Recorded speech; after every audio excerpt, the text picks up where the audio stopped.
Hello and welcome to today's episode. I am recording this on the Sunday after Christmas, so hopefully everyone had an amazing time during the holidays. Hopefully you got some rest and relaxation. We're just able to, get your mind off of things and just spend time with family, friends, or at least just got to relax on your own, however you choose to celebrate. And either way, hope you had an amazing time. And we are going to talk about the year 2000 in video game history for this episode here, along with discussing three games in Relay of Gaming and also touch base on some modern gaming stuff. So let's get into it here, and we'll start off by selecting the first three games here, or the first game out of the three. And so let's see what this brings here. Alrighty, so using my little number generator here. Okay, so it looks like we got 1,359. And looks like that brings up here for Super Paper Mario. Super Paper Mario. Okay. All right. And let's go with the next one here.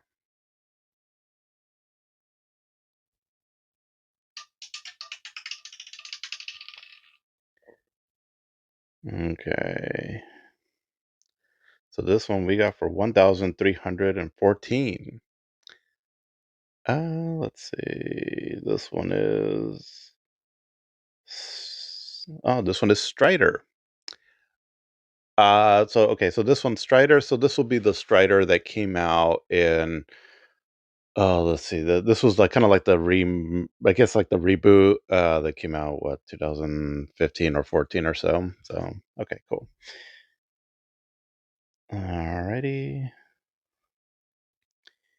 and going on to the next one here.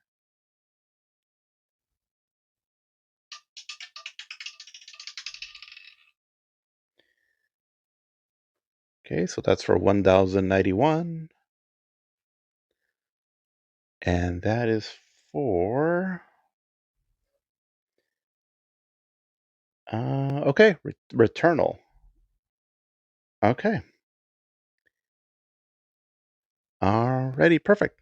So, okay, so these two games I have some experience with, but I it's funny because I now that I'm thinking about it, I probably have roughly the same level of experience with all of these, where I've played them for a bit, but never really got too far into them. So this will actually be kind of cool to at least grab some video footage on them for as I put them up on my YouTube Shorts there, and just to kind of get a refresher on these games here, and maybe finally start picking them up to complete at least one of them or so.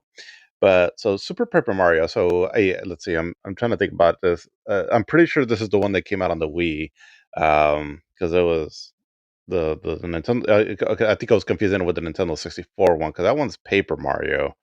Super Paper Mario. Yeah, Super Paper. Okay, yeah. So Super Paper Mario. That's the one that came out on the Wii. So not a whole lot of I guess experience with this one. I do remember buying it for the Wii back in the day when it came out. Let's see, it came out fairly early in the Wii's lifetime, if I recall right. And so back then on the Wii, I had mainly got it for the Legend of Zelda: the Twilight Princess. But I was still, at the time I was buying a lot of games, and so I always wanted to have several games for the systems that I was owning. And so back then for the Wii, I didn't have a whole lot that I purchased for it. But I did get this one just because it was getting decent reviews, I remember at the time, and so I felt like, well, let's give this one a shot. And so I do remember playing it, and there's a few things that I recall is that I mean, it's kind of like the other ones where it's like a kind of like an action RPG, but there's a lot of like platforming elements to it. And what that was cool, because if I remember right, at the push of a button or in certain segments of the game, you can shift the perspective from like a 2D to like a 3, kind of like in a 3D perspective. And it was pretty cool too, also. And with its using its sort of, I guess, paper aesthetics to it, it gives the game a very unique look and feel. I'm not quite sure. I guess I'm not quite sure why they went with this direction here with using like the paper graphical style, but I mean, it's pretty cool. It's unique. And I guess I'd have to really play these games and I'll to maybe try to understand the overall vibe of these games here. But what I have played of it, I mean, I remember having a fun time with it, and the story was kind of silly Mario stuff and all, but it was engaging enough, and the gameplay, remember, I thought was pretty good. But back then, I was like I said, I was just buying a bunch of games, and I would try them out a bit, and then jump on over to the next one if it wasn't something that hooked me right off the bat. And just something I told myself was like, oh, okay, basically is where my backlog really started increasing. The sixth generation and the seventh generation, I tell you, was where my backlog really started increasing because, I was just buying a bunch of games, and I would play them a little bit, and just to kind of touch base on them and get an understanding of what they're all about. And then I would just make a mental and all like, okay, I'll come back to this game. But then as the years went on, you just, eventually just have so many games.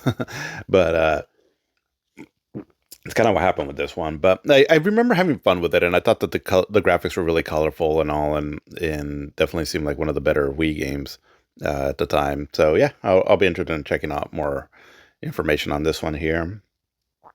But yeah, that's about as much as I can say on that one as of right now. But let's see for the next one. So Strider. So yeah. So again, so this one was a reboot game that came out. Again, it was either 2014 or 2015 because it came out. It came out on all the main systems at the time. Well, minus the Nintendo ones, but like the PlayStation 3, the Xbox 360, and then it got like a port on the PS4 and the Xbox One, and those ran a little bit better, and I believe maybe on PC.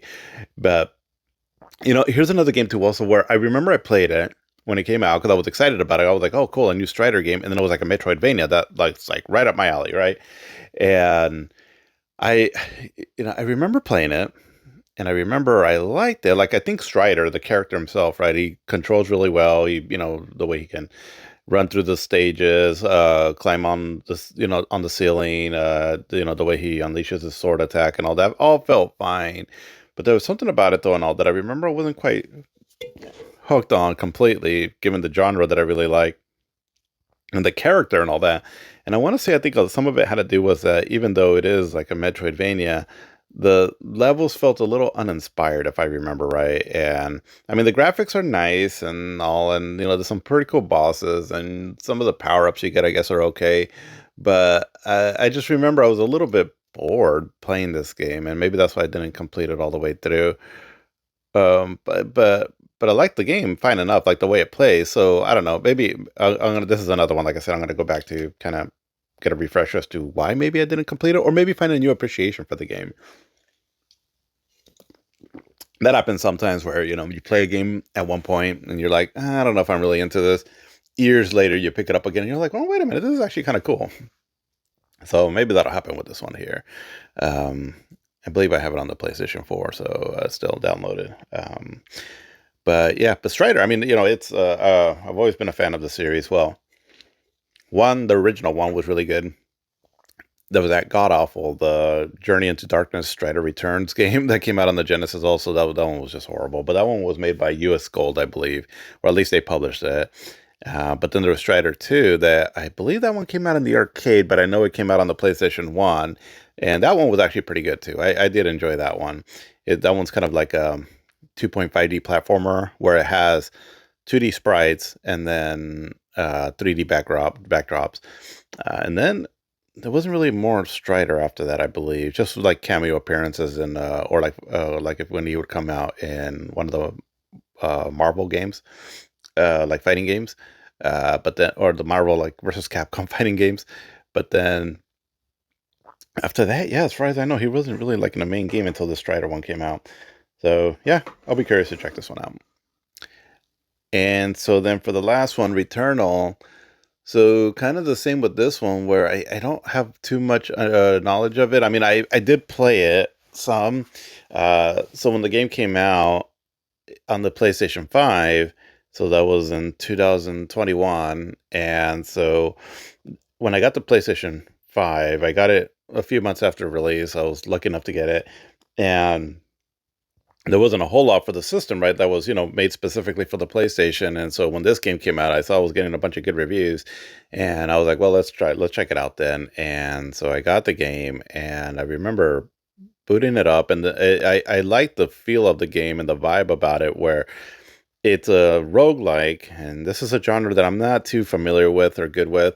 But, where basically in roguelikes, what I understand is that you're going through this, you're going through the game and you're going to die. But then as each time you die, you come back stronger. So eventually it helps you get better as you're going through your, I guess, quote unquote run, as they're calling it. And the cool thing about this one is that it seems to take that concept and wield it into its story, because the story has something to do with like you're dying constantly. So you're like on this loop of where you're constantly dying, but then new things are revealed to you as each time, or something to that effect. That's kind of what I got the vibe from.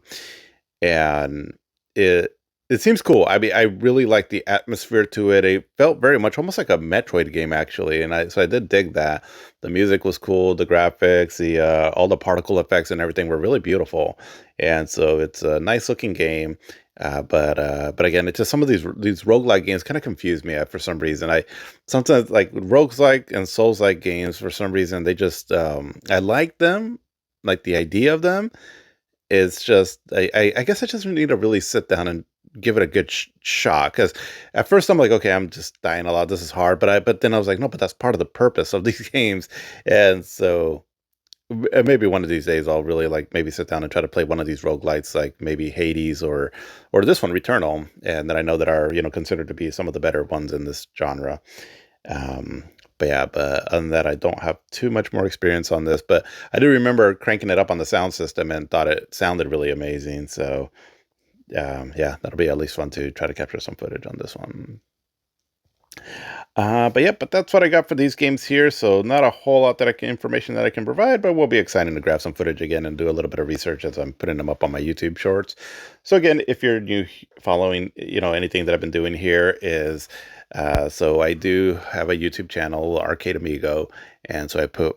So what I'll do is like each day, well, at least I've been trying each day, I'll pick a game. So kind of like I'm doing now with these three games, and then I'll record just a quick video game footage of them and put them up on the YouTube shorts. And my goal with that is just to sort of have like a digital library of some sort of where you can get like a quick snapshot view of a video game from various different generations.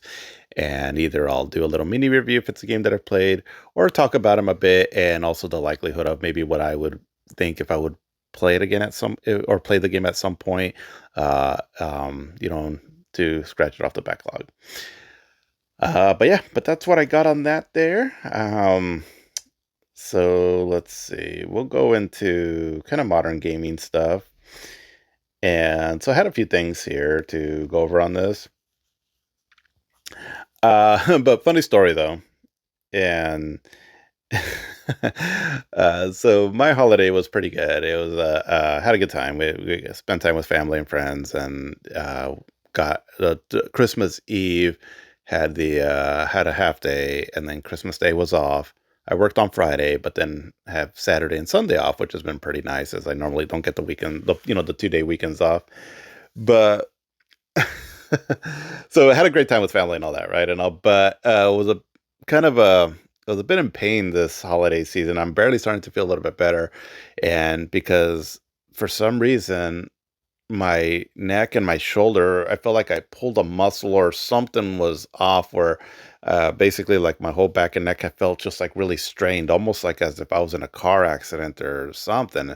And I was like, what the heck? And that happened when I woke up on Christmas Eve. And so I was like, what the hell happened? Right. And so I promise this is actually video game related. At least I think it is.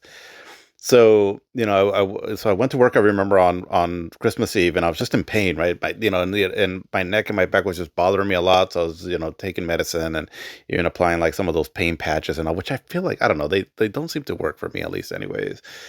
Christmas Day, was kind of tolerating the pain too also, right? As I was going through the day, being there with family with this pain.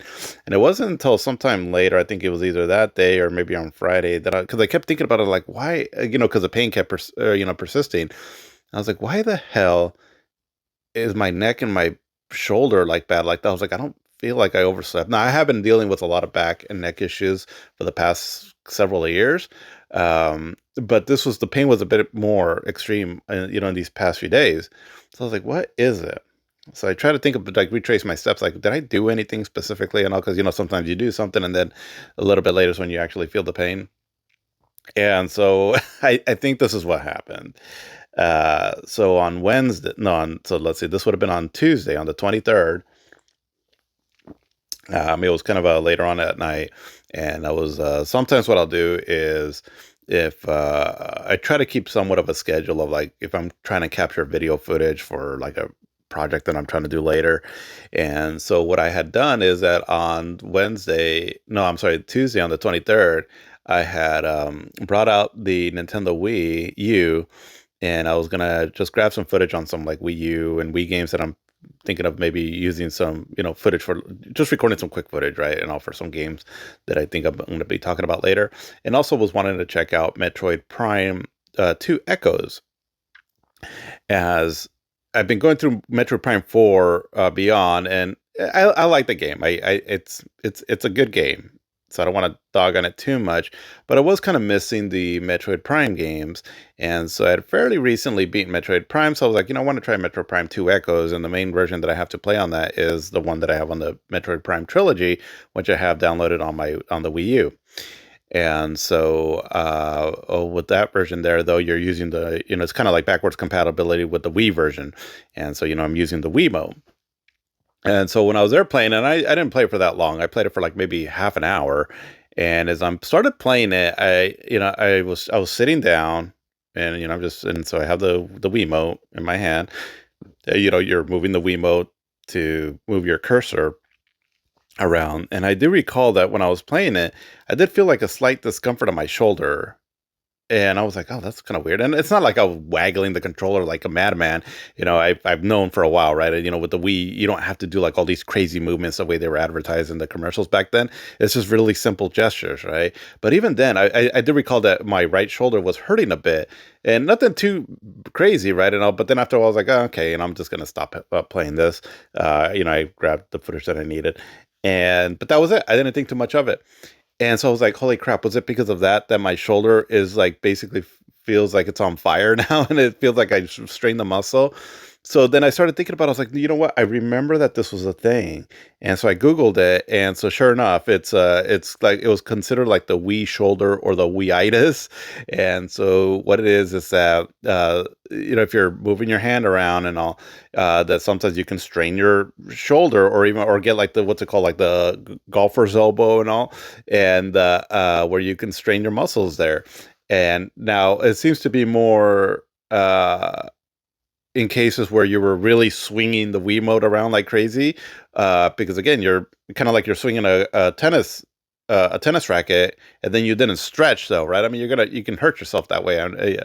And so I think that's what happened in this case. And like I said, I wasn't swinging the remote like crazy. I was just doing really simple gestures. But I did remember getting that weird kind of a little bit of pain in my shoulder when I was playing it. And I don't know, maybe it's just the way that I'm holding the Wiimote and all. I mean, it's just maybe like it's crazy because just a slight little twist of your arm, or like if you have your wrist in a certain position, it's sometimes that can put a bit more extra strain on your elbow or your shoulder muscles, to where if it's there in a prolonged period of time, that can kind of hurt it. And maybe just that, what, roughly 30 minutes that I was playing it, and I was feeling that discomfort, that's probably what did it. And so I was like, holy shit, I strained my back and my neck, in my shoulder because of playing this damn game on the Wii. So now I'm kind of scared to touch it again now. Or apparently I need to do like a full stretch session just to play the damn Wii. But I say that's just more of a, maybe, I guess, like a public service announcement, for I guess if you're older. Well, I mean, it seems like even the younger people were getting that Wii-itis back in the day. But if you haven't played the Wii for a while, and you bring it out just to play some games on it, just maybe stretch a little bit and all before you actually start playing it. Because yeah, I mean, even to this day, I mean, it's been what?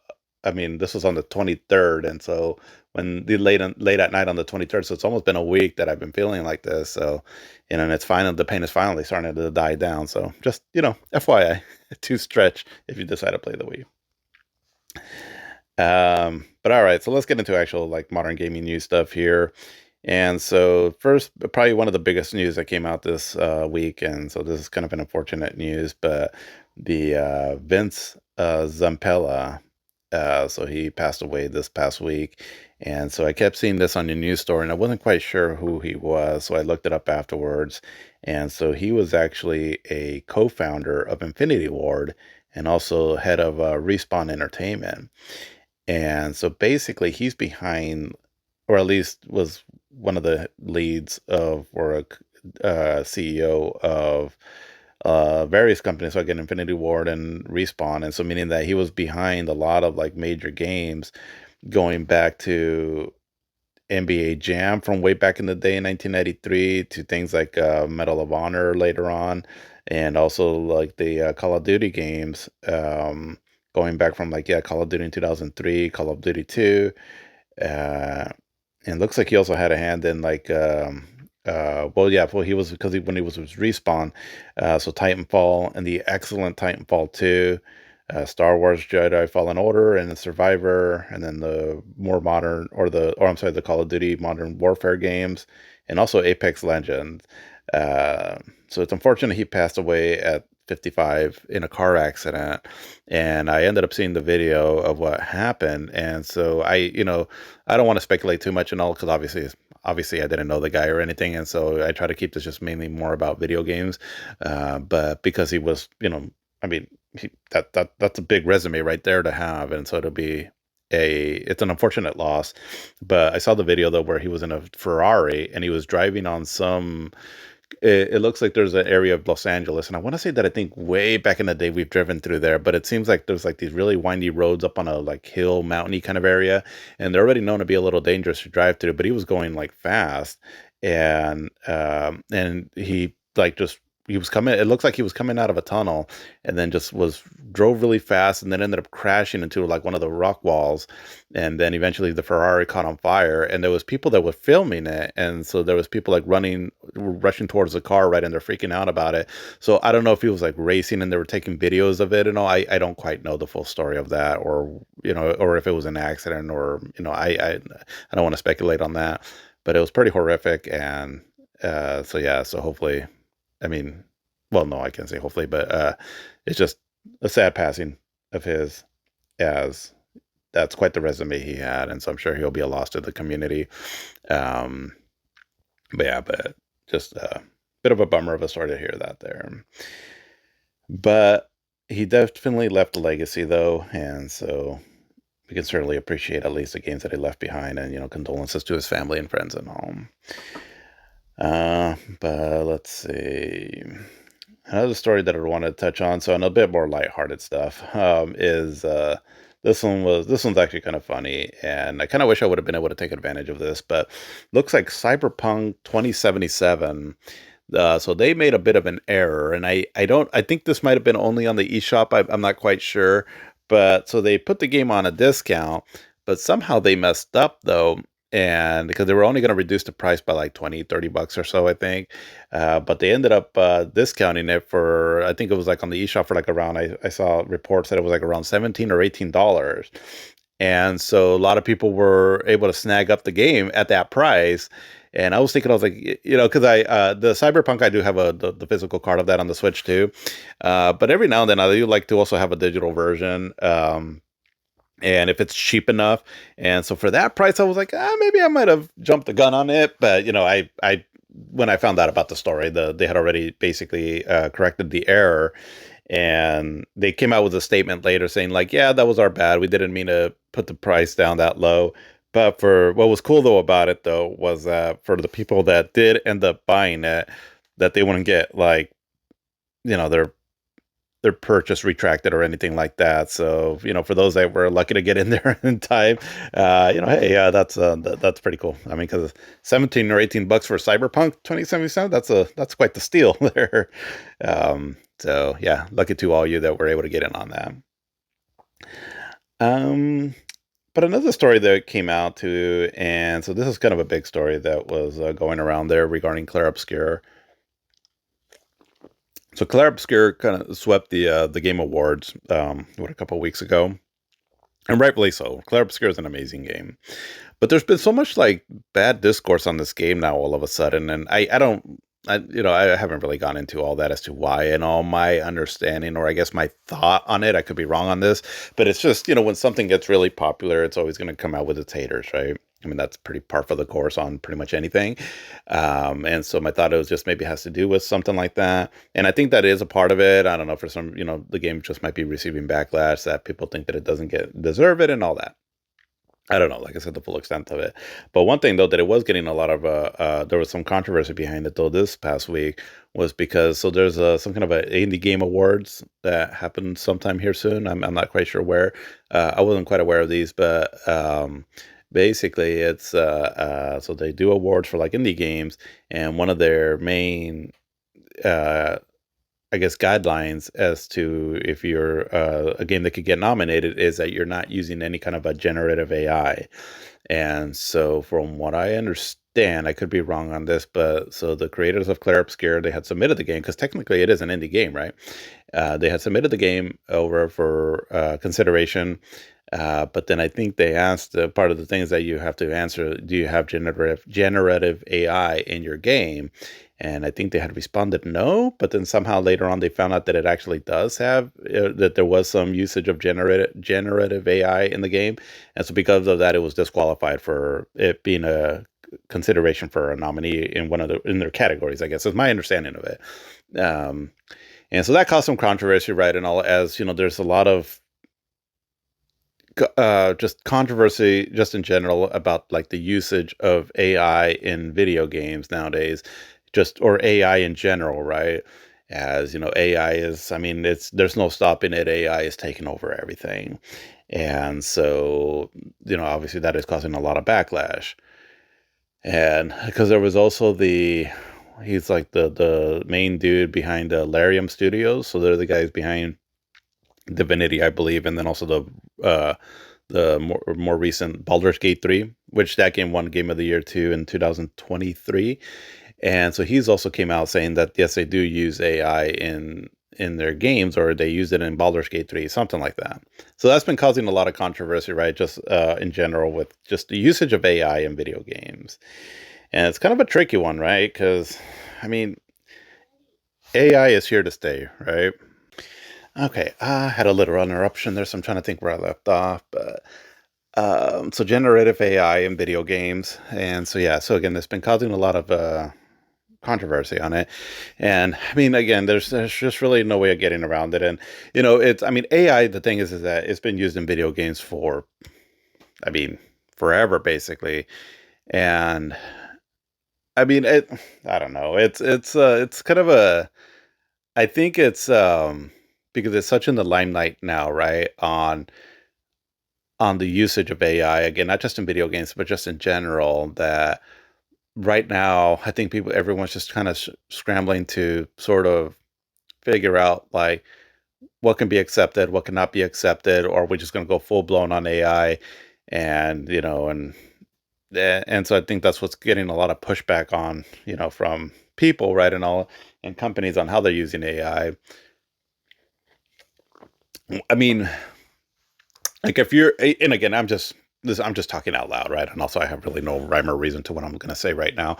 But basically, I mean, if you're using AI for, to program your enemy's behavior in a video game, I mean, that's been done for ages, right? So you can't really deny that, or, because I mean, that's how video games have been programmed for, for decades now.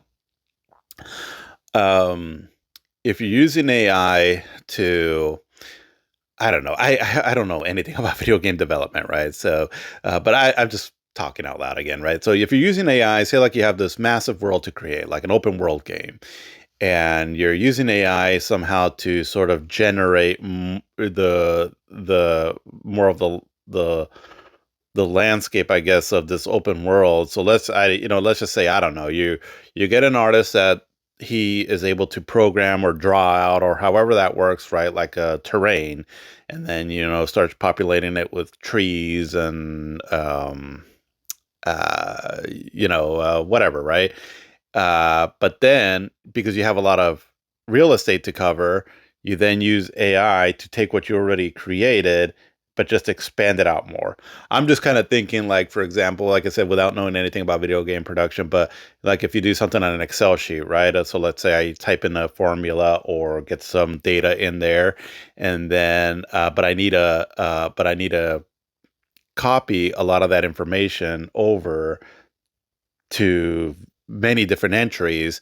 So then I'll do like copy, paste, and then, and then there's like I forgot what it is, but like the command where you can just basically fill out a bunch of information all at once instead of just manually typing in each one, right? So I'm just kind of thinking like, so like if someone creates a section and then they sort of like find a way to like to kind of, I guess, copy more or less something that they created and then just expand it out more. And then maybe that's where AI can come into place instead of manually doing everything to fill out this large real estate on this open world game. Because that otherwise would take up a lot of time. Maybe I'm thinking that like something like that AI can get used for now. I mean, it already probably does. I don't know. But that there would be, I would think would be acceptable because I mean, otherwise that sounds like a lot of work, right? Or also maybe um,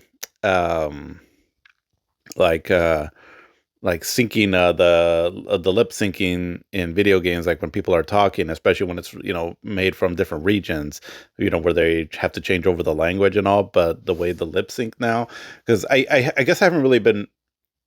I don't know when this might have happened or whatnot, but I just remember back in the day. So, like for example, a good example of this is like Final Fantasy X, where the game was would get localized or I'm sorry, would get dubbed first in Japan in Japanese, and so then the mouth of the characters and all that would be synced to their language.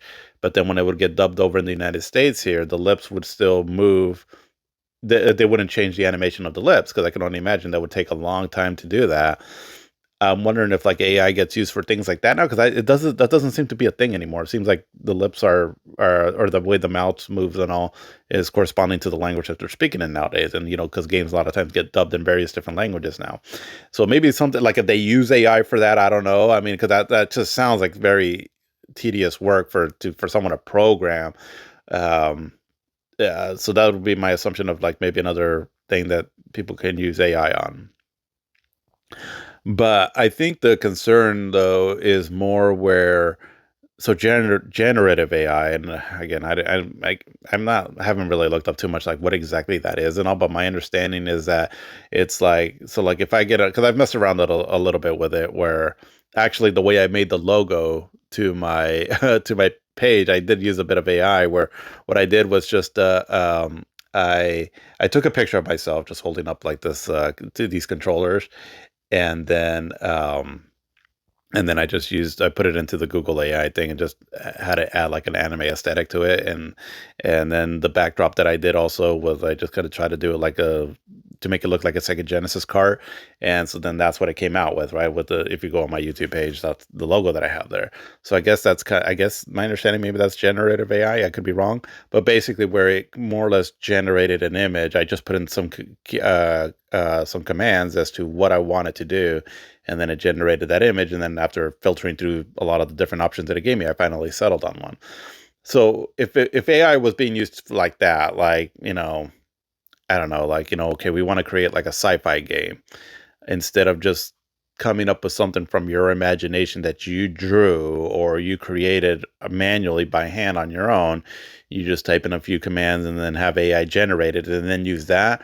That right there is where I could see it being very controversial to use, right? And all, because that would seem wrong, just because as someone that was, I used to try to be an artist of some sort back in the day, and so if I got to the point that I was a paid artist, and if I'm creating something, but now I have to compete against like AI, that would be highly frustrating. And I know that's been happening a lot right now in the industry all across the board, right? And so that's why I can imagine there's a lot of backlash. Again, that there I can definitely understand.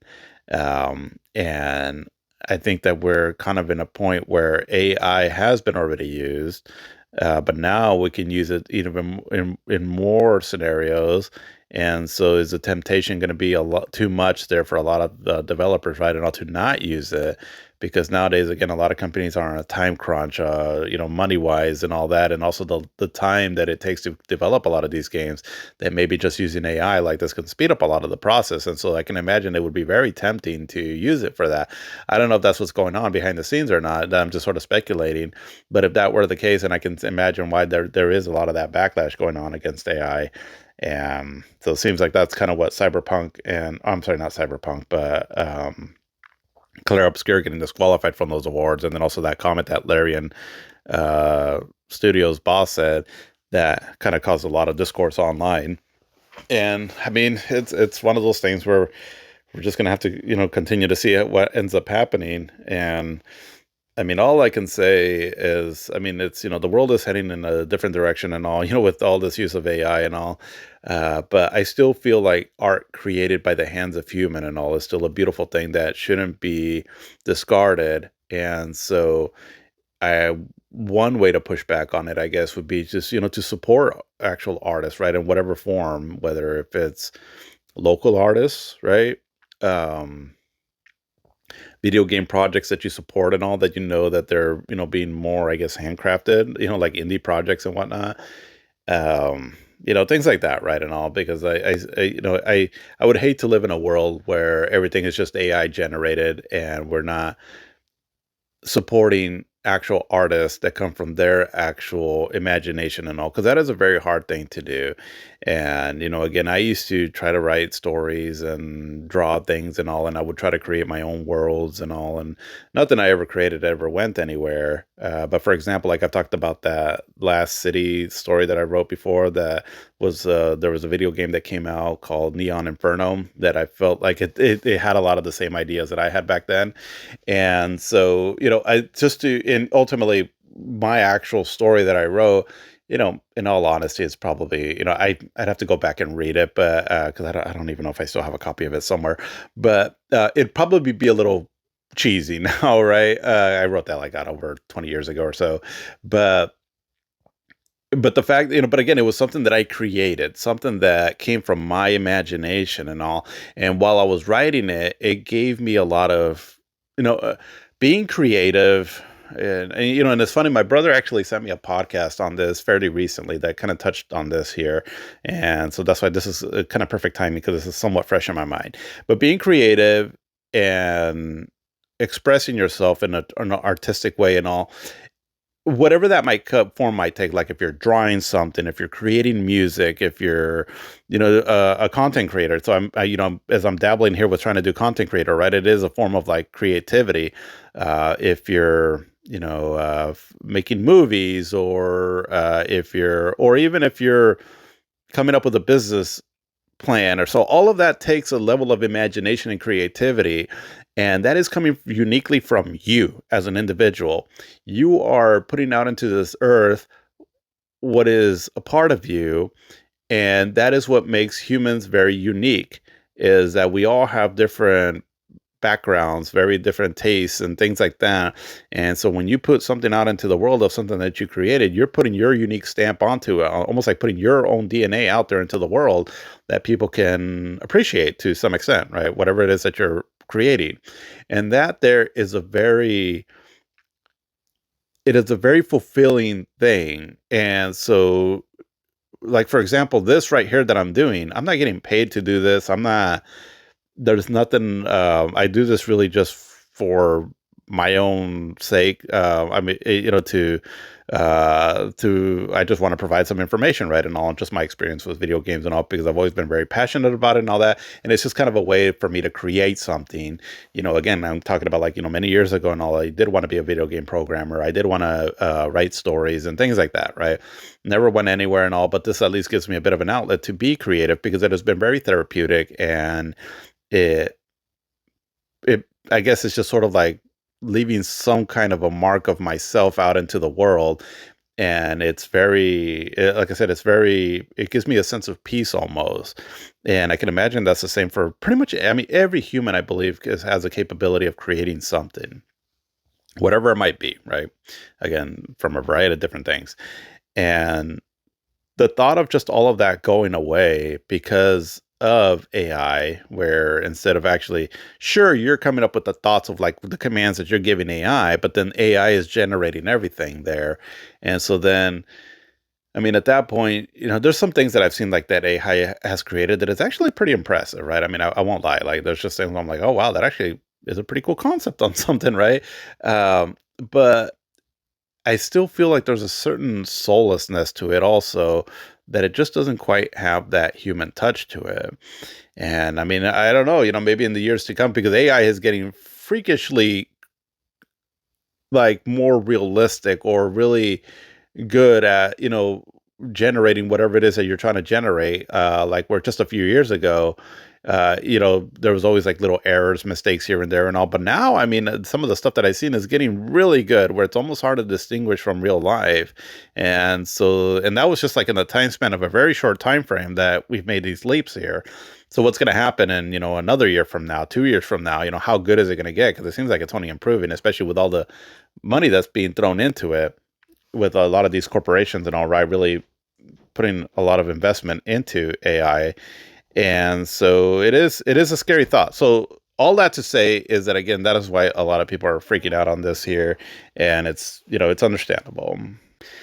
Uh, and a little interruption there. My daughter comes into the room here, and so I record this kind of early in the morning, and so usually my youngest daughter is already up, and so she'll come in here. So I just gotta talk to her for a little bit, and she was trying to convince me to take it to Claire's today.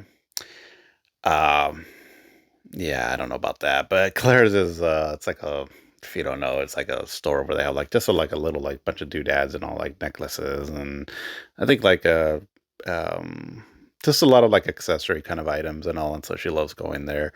But it's kind of expensive though and all, and so a lot of times when I go in there, I'm thinking, oh, like maybe I'll get them like a little something, but then I look at the prices, I'm like, oh, geez, it's like $15, $20 for just a little small little knickknack of some sort. And I'm like, yeah, I don't really like going to Claire's, on that. Um, but yeah, but we'll see what we do with them today. But it's she's for Christmas. I so she's 4 years old. She'll be five next year.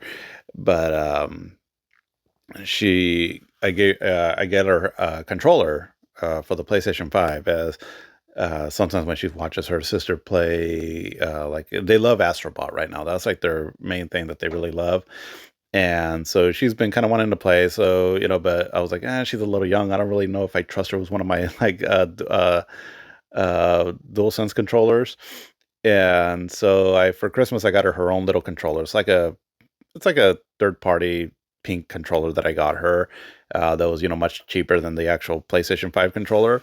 And it actually works pretty good though. It's I mean, it's really responsive. It feels pretty sturdy. It has like the gyro on it, and I mean it doesn't have like the what do they call it, adaptive triggers, or I don't think it has like haptic feedback. I think it's just like regular rumble on it, but it works pretty well, right, for her, and it's pretty solidly built for what it is. But she started playing Astrobot recently, like within the past week and two or so, and she's gotten kind of good at it already. I mean, it's interesting because like when they're playing games, and I kind of remember this even when I was a kid, but I was dealing with like 2D games, right? Not 3D yet. And there seems to be this moment where when they first pick up the controller, they don't quite understand how it all works, right? Like, they're okay, they press a button, okay, X, okay, that jumps. But how do I move now? Oh, you move the control stick and the character moves. And so then you're kind of like, your brain is kind of putting everything together. And then I think that the first major hurdle, that once you can get over this hurdle, you kind of take off from there. And that is to jump on a ledge. So meaning that you have to press the X button. So for example, using Astrobot as an example, you press the X button and then you move forward on the analog stick, causes your character to not only jump, but also move forward so that you can jump on a ledge, right? Very basic, that obviously, if you've been playing video games for a while, that, obviously you know how to do that, right? But as a child, when they finally pick up on how to do that, because it takes them a little bit, like she was constantly asking, like, can you help me? Can you help me? And so then I would show her, okay, you press X and then you move forward and then you jump. Once she got that down, she's actually been kind of progressing in the game. Like she can pretty much beat like the first two levels of Astrobot. And again, they're fairly simple levels and all. And then she was playing Astro's playroom the other day, or last night actually. And my wife and I were just kind of talking there in the living room, and and we let her play the game for a little bit. And she was playing this level where it's so again, this is the Astros Playroom, the one that came bundled in with the PlayStation 5. And there's a section where you have to because again, the game is teaching you a lot about how to use the DualSense controller. And so on one of the areas, you turn into like this little ball, and then you have to maneuver Astro through these like winding paths. But as you're the ball, you use the touchpad to swipe up on it, right? And if you swipe up, it moves up and all. And you have to do a little bit of like tricky platforming to get to the end. And I know I even kind of struggle a little bit with that. I actually kind of hate that section. I'm just not a very big fan of like some of these gimmicky controls and all. But and I wasn't. We were just my wife and I were just kind of talking, and then before I knew it, she was playing it, and then before I knew it, she passed that section there. I was like, "Holy crap! You're getting kind of good at this," all within the time span of really just the past week or so. And so yeah, she's really into Astrobot now and all, and just a character, and she's getting kind of good at it. So I have a future little professional gamer there. But it's interesting because because I have the Switch also, and I have the Switch 2 out in the living room, and so I have a lot of like the popular Nintendo games on there, like the Mario's, Mario Kart, Super Smash Bros, things like that, right? Or even the Mario Party games too, also like on the Nintendo Switch Online. And they don't, I mean, they do like, especially my oldest, she did like playing Super Mario Wonder a lot. She did like that game and all. But right now, their main focus is Astrobot. And it just, for it always seems like Nintendo's the one that kind of caters more to younger kids and all, but for some reason they can't get lured away from Astrobot. So I don't know. I thought that was kind of funny. But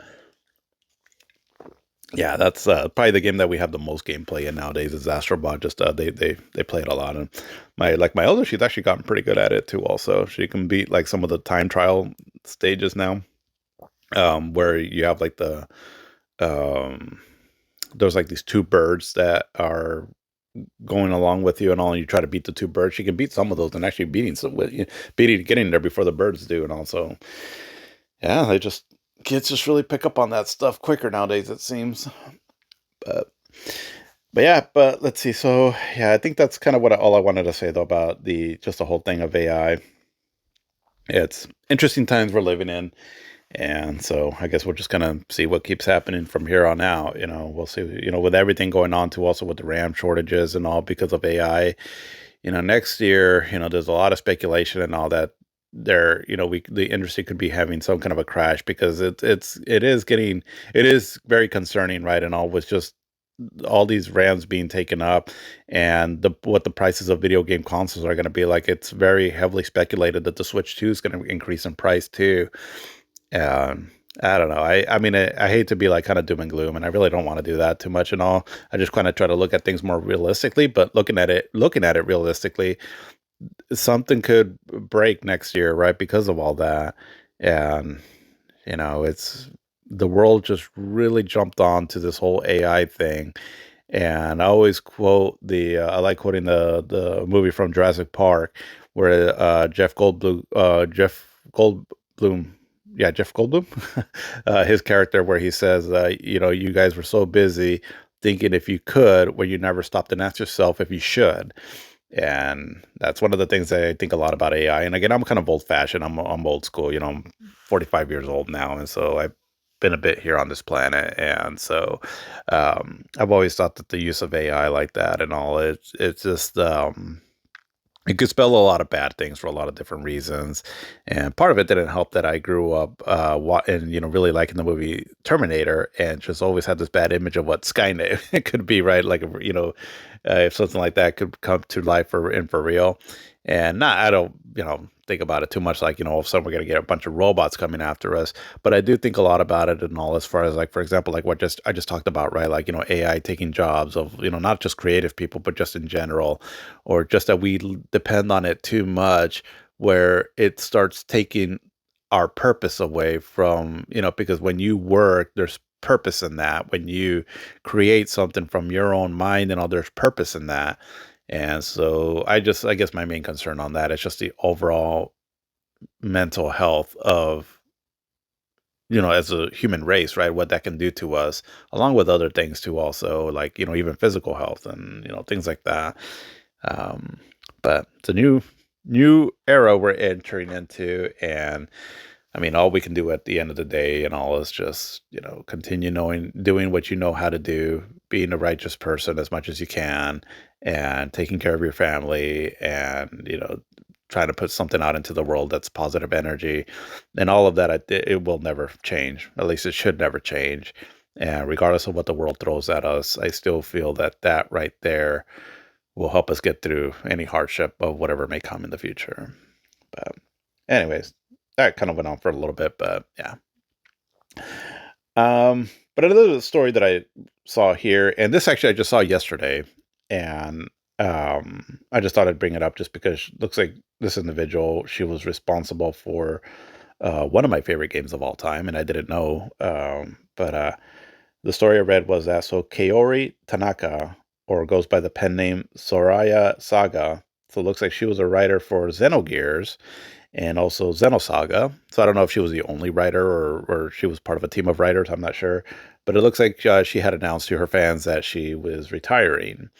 Looks like she did a lot of other stuff too. Also, I believe like maybe anime and whatnot. But looks like from the story that I read, it has something to do with like taking care of a family member or something to that effect. But yeah, I mean, I just, like I said, I didn't know even who she was until just recently, yesterday, when I saw this story. But yeah, thank you for your contribution to Xenogears, if anything, right? That story is just absolutely amazing and one of my favorite stories of video games of all time. So hopefully you enjoy your retirement and hopefully all is well with your family. But gonna end here as far as for modern gaming stuff on what I felt was probably one of the, at least for me personally, right, as far as one of the more interesting stories, I guess, for me. Well, I guess maybe that AI thing is probably more interesting and all, but for me personally, I thought this one was also interesting too. And so with Metroid Prime 4 Beyond, I mean, there's been controversy with that game, right? Where it just didn't seem that it was up to Retro Studios' usual level of quality that they've had in their past Prime games. And well, there was some information that came out on this that kind of seems to put things two and two together on a lot of things. So, quick refresher if you don't know, Retro Studios was the studio behind Metroid Prime, Metroid Prime 2 Echoes, and Metroid Prime 3 Corruption.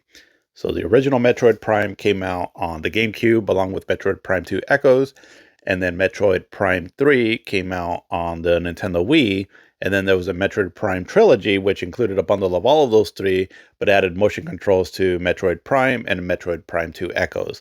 And I believe all of that there was by Retro Studios, my understanding. And then also Retro Studios, well, they went on to do eventually like the Donkey Kong Country Return games for the Wii and the Wii U. And well, then those were ported over to the Switch. And then they also did the really excellent remastered of the first Metroid Prime game, which was excellent.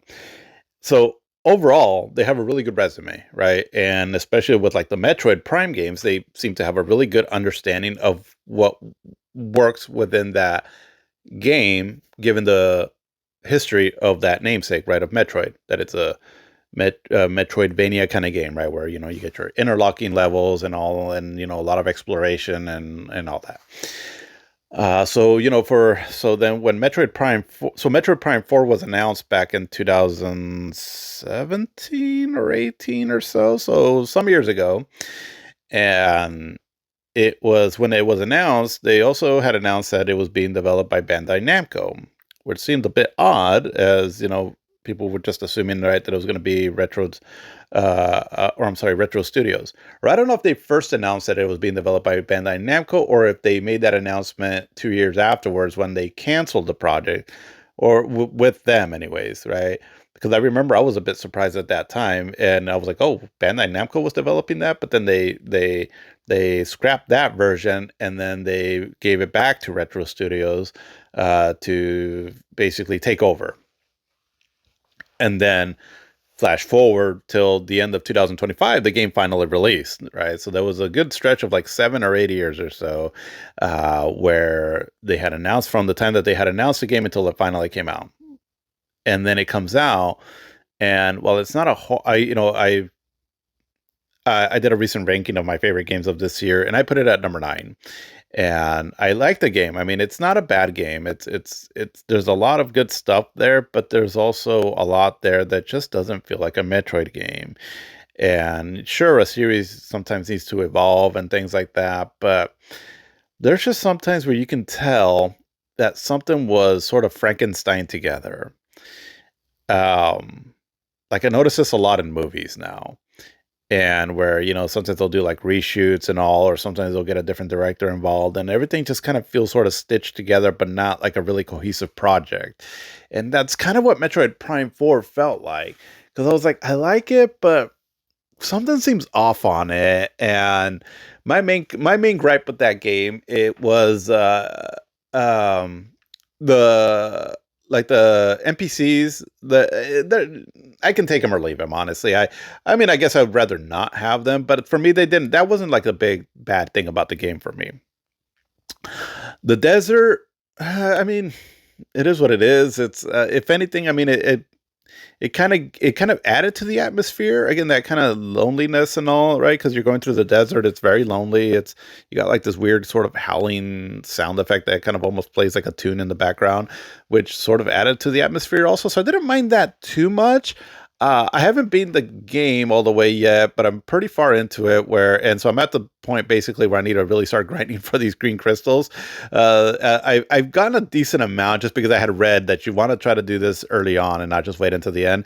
So hopefully there isn't a whole lot of grinding, but even if it takes me like an hour or two or so, that is going to be kind of annoying. But I'm just kind of thinking, like, maybe I'll just you know, play it in handheld mode while I'm watching a movie or something, just grind that out, right?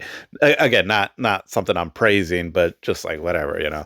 But my main issue with the game is that the level structures, like when you're actually in these subworlds and all, they're sort of designed more like an action game instead of like a Metroidvania game. And while some of the areas are pretty cool, it for me, it's just not a Metroid game in that sense. And after waiting all this time for another Metroid game and all, I just for like I think I said in my little top 10 list that I made the other day of games from 2025 that Hollow Knight for me is scratching that Metroidvania itch that Metroid Prime 4 didn't give me this year. If that, so just to kind of speak about like how Metroid Prime 4 isn't a good Metroidvania game. It's a decent action game, but not, at least in my eyes, right? But like an action, I guess, action adventure game, but not like a Metroidvania game, if that makes sense. So that was my issue with the game. But again, a lot of it sort of seems a little stitched together, right? Because there is like a story there, but then it's almost like they're trying to flesh out a story with like these NPC characters and all, but then they're not really used too much to that extent. So it almost seems like there was something else there, but they had to cut out some things or they had to go in a different direction and all that. So that's kind of the sense that I was getting from the game. Well, sure enough, so there was an interview with Famitsu Magazine. So Famitsu Magazine, it's like a really popular gaming mag in Japan, and or website. I don't know if they still do print, but basically they did an interview with Kensuke Tanabe, who he's a head producer for the Metroid Prime series. I think he's been involved pretty much since the beginning. I'm not sure though, but basically he's a head producer for the series nowadays, anyways. And so he came out stating that Retro Studios had to salvage what Bandai Namco had started with Metroid Prime 4. So again, right, Metroid Prime 4 was in development, or 4 Beyond. Yeah, it was in development for roughly about 2 years before they scrapped that and it went over to Metroid Prime, or I'm sorry, to Retro Studios. And so, from what it's sounding like, again, I don't know the full context of this, as I just saw a quick video on this, but it sounds like, I mean, 2 years in development. That's Nintendo would have thrown some money at that, and so I can only imagine if you were just to scrap all that and start fresh, completely fresh. Well, that's more money and more resources and all. And so, from what it sounds like, it sounds like Bandai Namco was working on a version of this game to make it more story intensive, which is probably why we have like those NPC characters and all. And but then ultimately they were, and maybe they were trying to make more of an action game. So it almost seems kind of like they were trying to go in the direction of Other M again, but Nintendo must have went in there and seen like, oh, again, I'm just speculating here, but they might have seen like, oh, we're gonna have another Other M scenario. Yeah, let's back out of this and let's give it back to Retro Studios.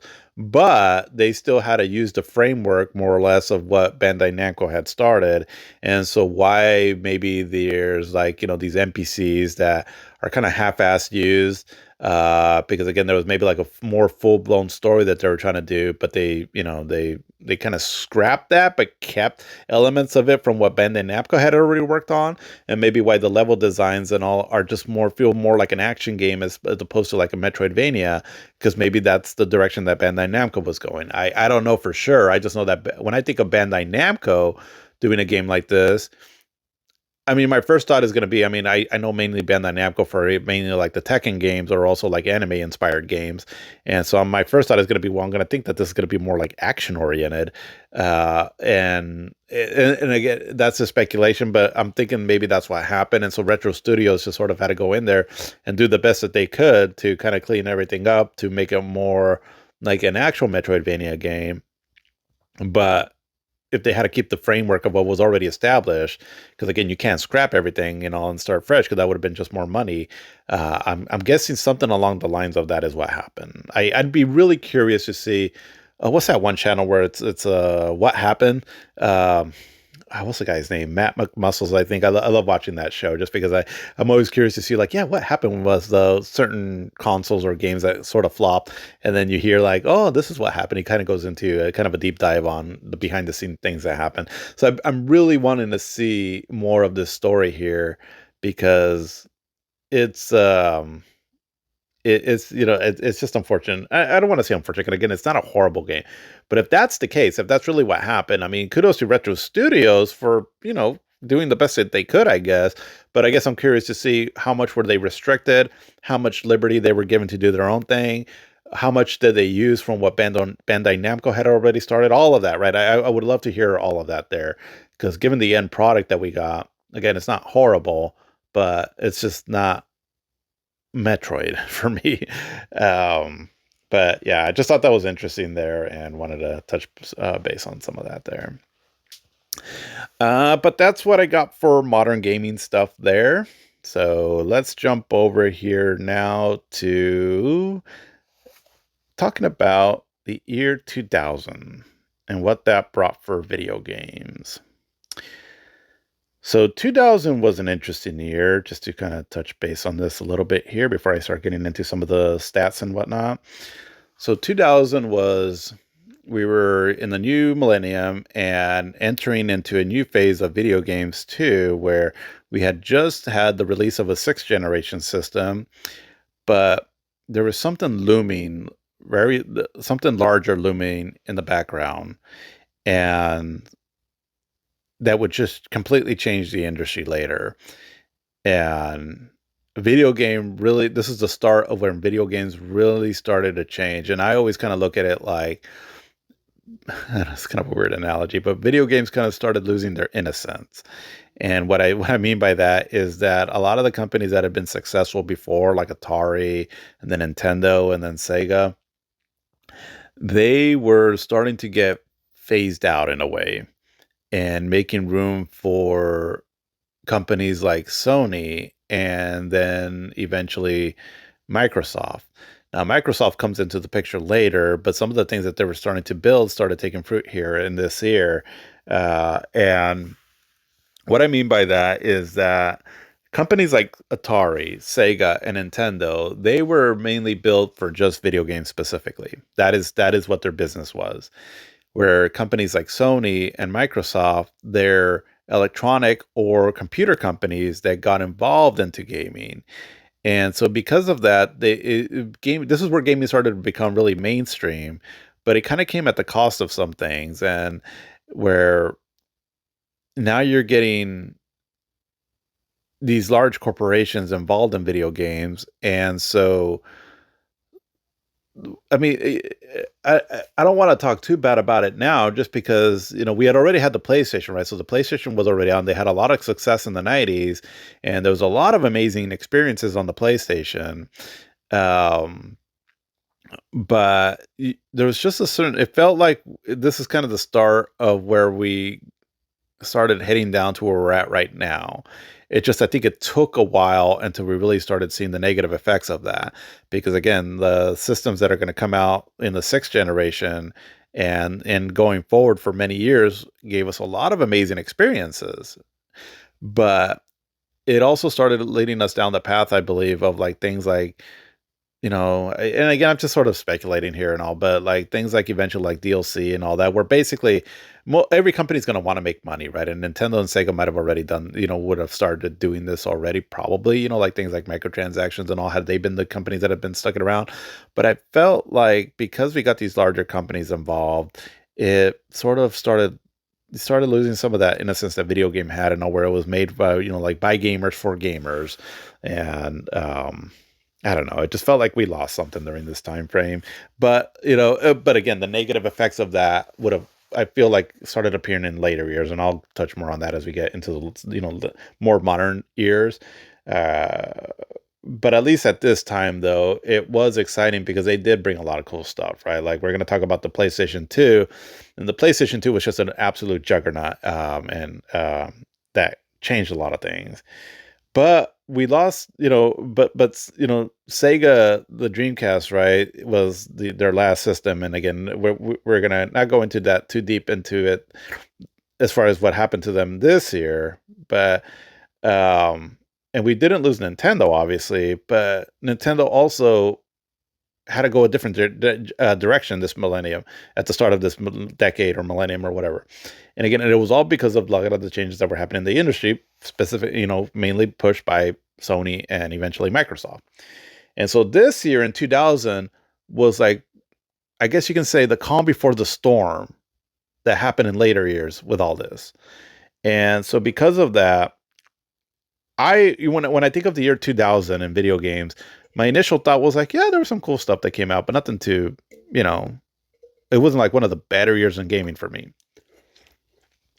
But then as I started looking up like some of the games that came out and everything, I was like, I won't say it's like one of the better years in gaming. I mean, for me personally, it wasn't a bad year by no means, but it definitely felt like that, like the calm before the storm. And I say this because at that time in the year 2000, as I started reliving some memories, there was so much hope that I had for the Sega Dreamcast, and it gave us a lot of quality stuff here. And then also even on the PlayStation and the Nintendo 64 were giving us some good stuff. And so it just kind of felt like that, right? Like, yeah, this was almost like the loss of innocence, almost, right, that the video game industry had. But we'll kind of touch base on that here in a bit. So let's just kind of get going down here before I keep rambling.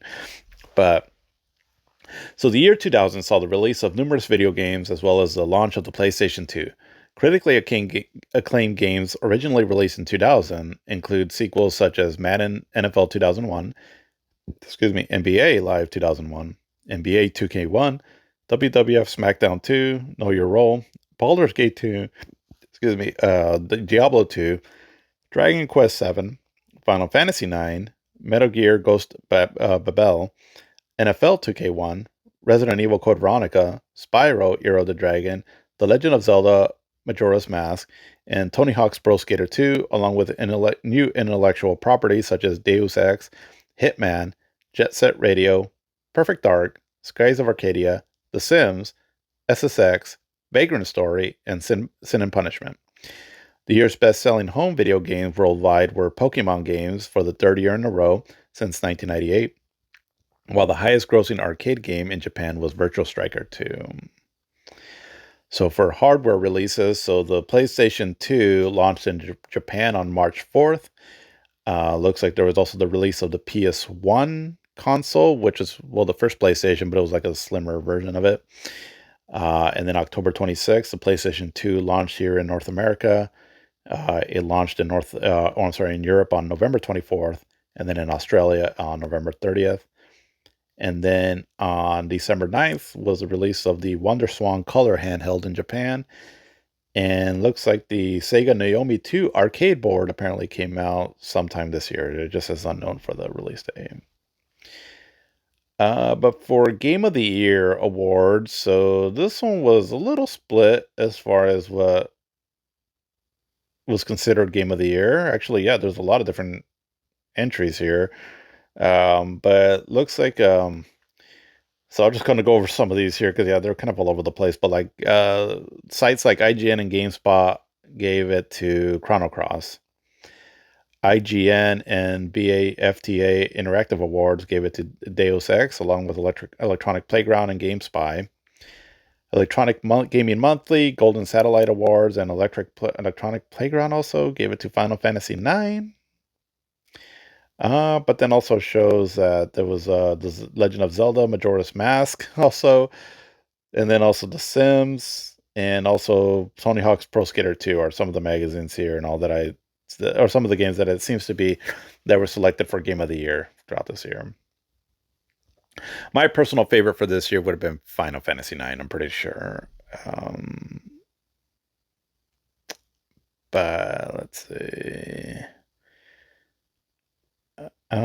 Trying to look for like the sales figures here. So financial performance, here we go. So for the best-selling video game consoles, so number one was a PlayStation 1 with 7,790,000.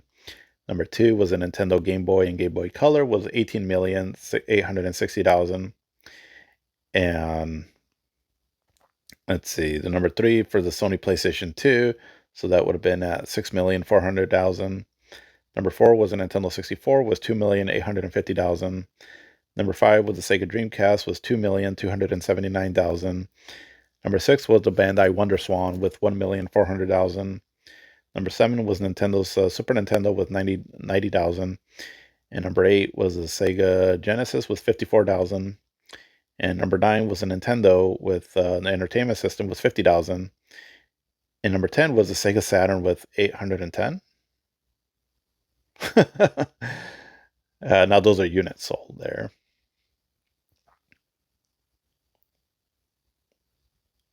Okay, let's see.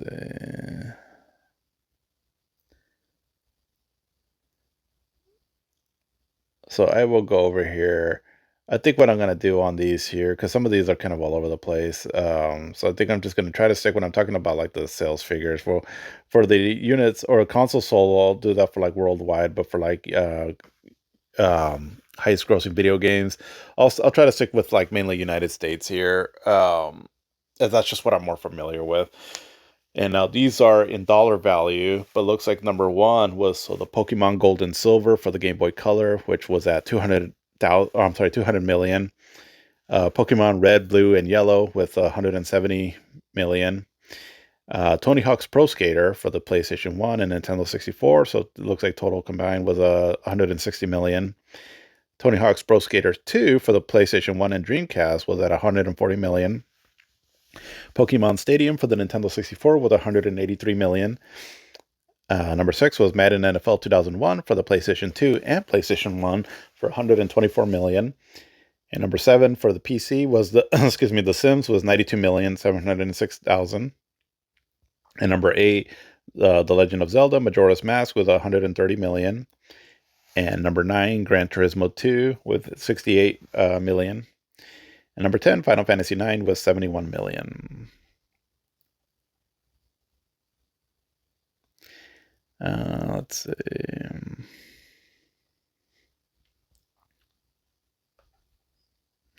So for major events, so January 7th, so the publisher ASC Games shut down due to financial issues arising with ongoing delay of their upcoming game Werewolf the Apocalypse, The Heart of Gaia.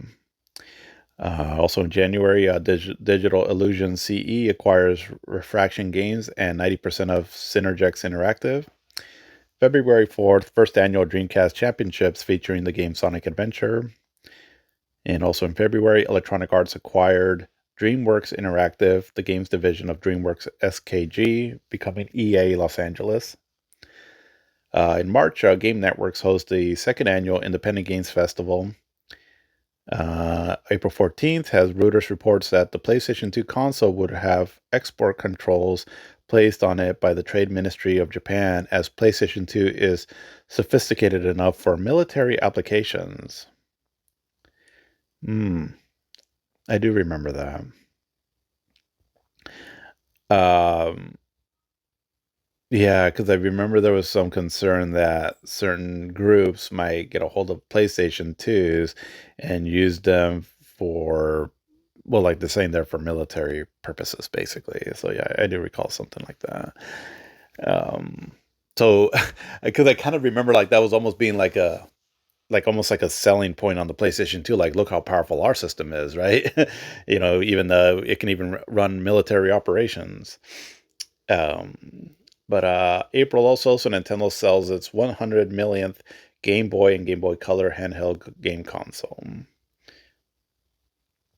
May 11th, so the Academy of Interactive Arts and Science hosts the third annual Interactive Achievement Award and inducts Hironobu Sakaguchi of Square into the AIAS Hall of Fame. Much deserved there. Also on May 11th to the 13th, the 6th annual Electronic Entertainment Expo, E3, is held along with the 3rd annual Game Critics Award for the best of E3. Excuse me. May 22nd, so the Pac-Man franchise celebrates its 20th anniversary in Japan. So going way back to the first episode that I did on this for, in the year 1980, and so we are 20 years away from that. And yeah, so Pac-Man was celebrating its 20th anniversary. So geez, so now it's 45th. This year was its 45th anniversary. Oh my gosh. I just aged saying that. But May 24th, Looking Glass Studios was shut down. June 19th, Microsoft acquired Bungie. Wonder if anything cool will come from that. And June 26th, so the Computer Game Developers Association is renamed to International Game Developers Association. June 30th, Nintendo's Satellaview system ceases to receive broadcast. So, quick refresher, that was a service that they used in Japan only, where you can like download or stream games, I guess, however that technology worked, but kind of sort of like what the Sega did with their Sega channel. It looks like it ceased to receive broadcasts on June 30th of that year. In June, Sony acquired Verant Interactive. In July, Interactive Entertainment Merchants Association hosts first annual executive summit. August 31st, THQ acquired Volition. And then in August, also UBI Soft acquired Red Storm Entertainment. And then September 10th, Sega.com launches SegaNet, their own console gaming network. And September 13th, the Super Mario series celebrated its 15th anniversary in Japan. And October 7th through the 15th, so the World Cyber Games Challenge takes place in South Korea. And November 14th, the Sega World Sydney Amusement Park closes its doors for good after 3 years of operation. Let's see, in December 15th, NVIDIA acquires 3DFX Interactive. And just some other things that don't really have a date, but let's see. Looks like British Academy of Film and Television Arts, BAFTA, hosts its 3rd annual BAFTA Interactive Entertainment Award for Multimedia Technologies. 7 of 20 awards went to video games. David Bowie was awarded in part for his contributions to the video game Omicron: The Nomad Soul.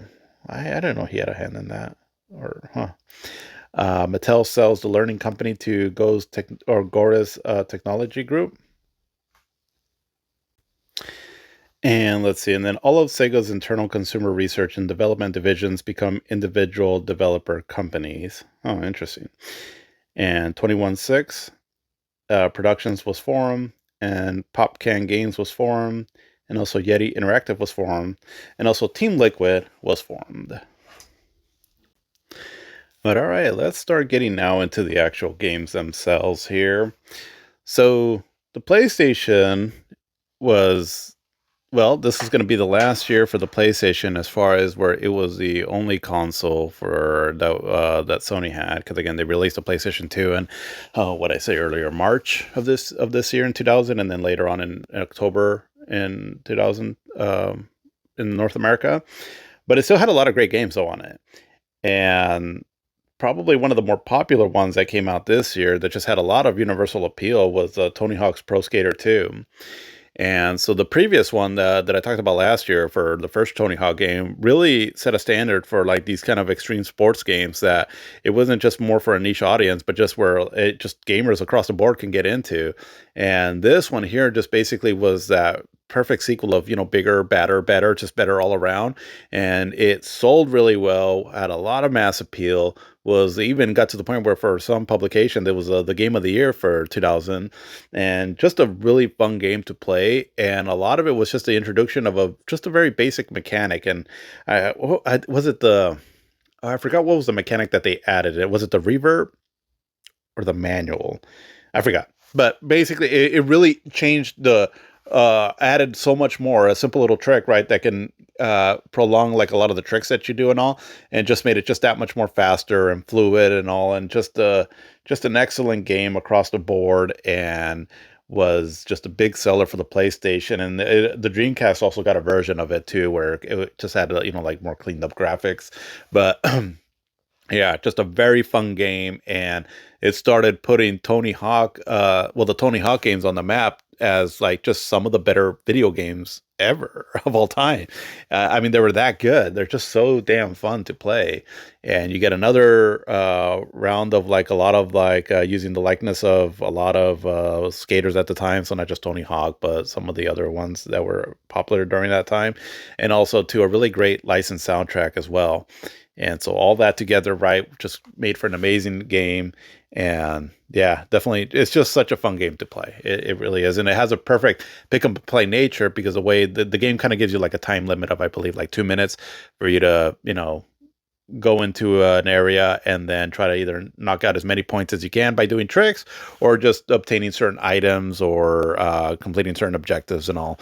And so like you can, do a quick run like in 2 minutes or so, right? And then it saves your game, and then and then you can pick it up later, right? If you're kind of in a go. But yeah, but just yeah, great game. Tony Hawk Pro Skater 2, just really an amazing game. It really it really popularized this kind of genre of like extreme sports games that ended up coming out with some other pretty cool games that we'll talk about a little bit later. But this was sort of the start of like these kind of games here and all that, where they started becoming really popular.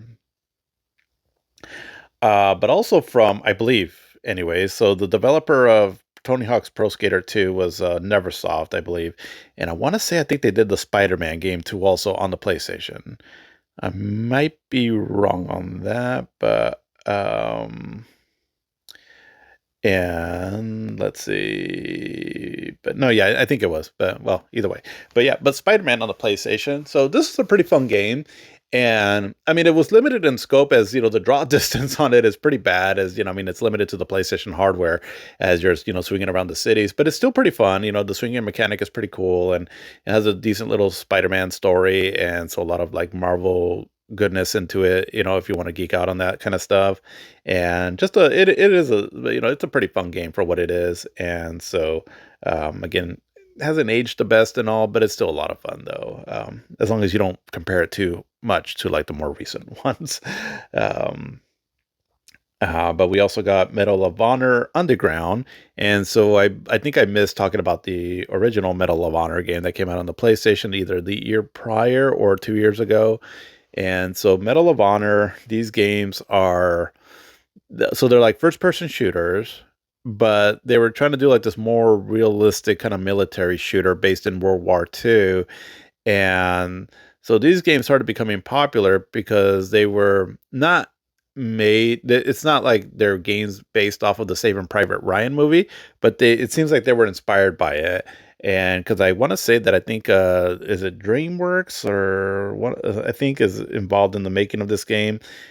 I could be wrong on that, but basically Steven Spielberg had a hand in it too also.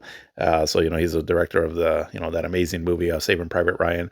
And so it was with these games here, it was, they were praised for having some realism to them, and they like the I mean, some of, like, the guns that they would use, to my understanding, they did their research and all that were based off of real weapons that were used in World War II, along with, some of those settings, I believe, and then also, like, the sound effects too, I remember were kind of a big deal where they really tried to aim for realism, and so the games are a little hampered by just some of the they hadn't quite tuned first person controls that well for consoles at this time. I mean, they weren't bad. It's just that, a certain game that comes out next year really perfected that more for console gaming. But they're still fun to play. And like I said, if you want more of a realistic take on a shooter, these games here were the ones to go to during this time frame here. So, and this was the second one that came out, Medal of Honor Underground. Um, but we had some really cool RPG or RPG like games for the PlayStation this year. And the three standouts that I can think of that came out in 2000 are really excellent games. And they were all by Squaresoft. Um, and one of them is Vagrant Story.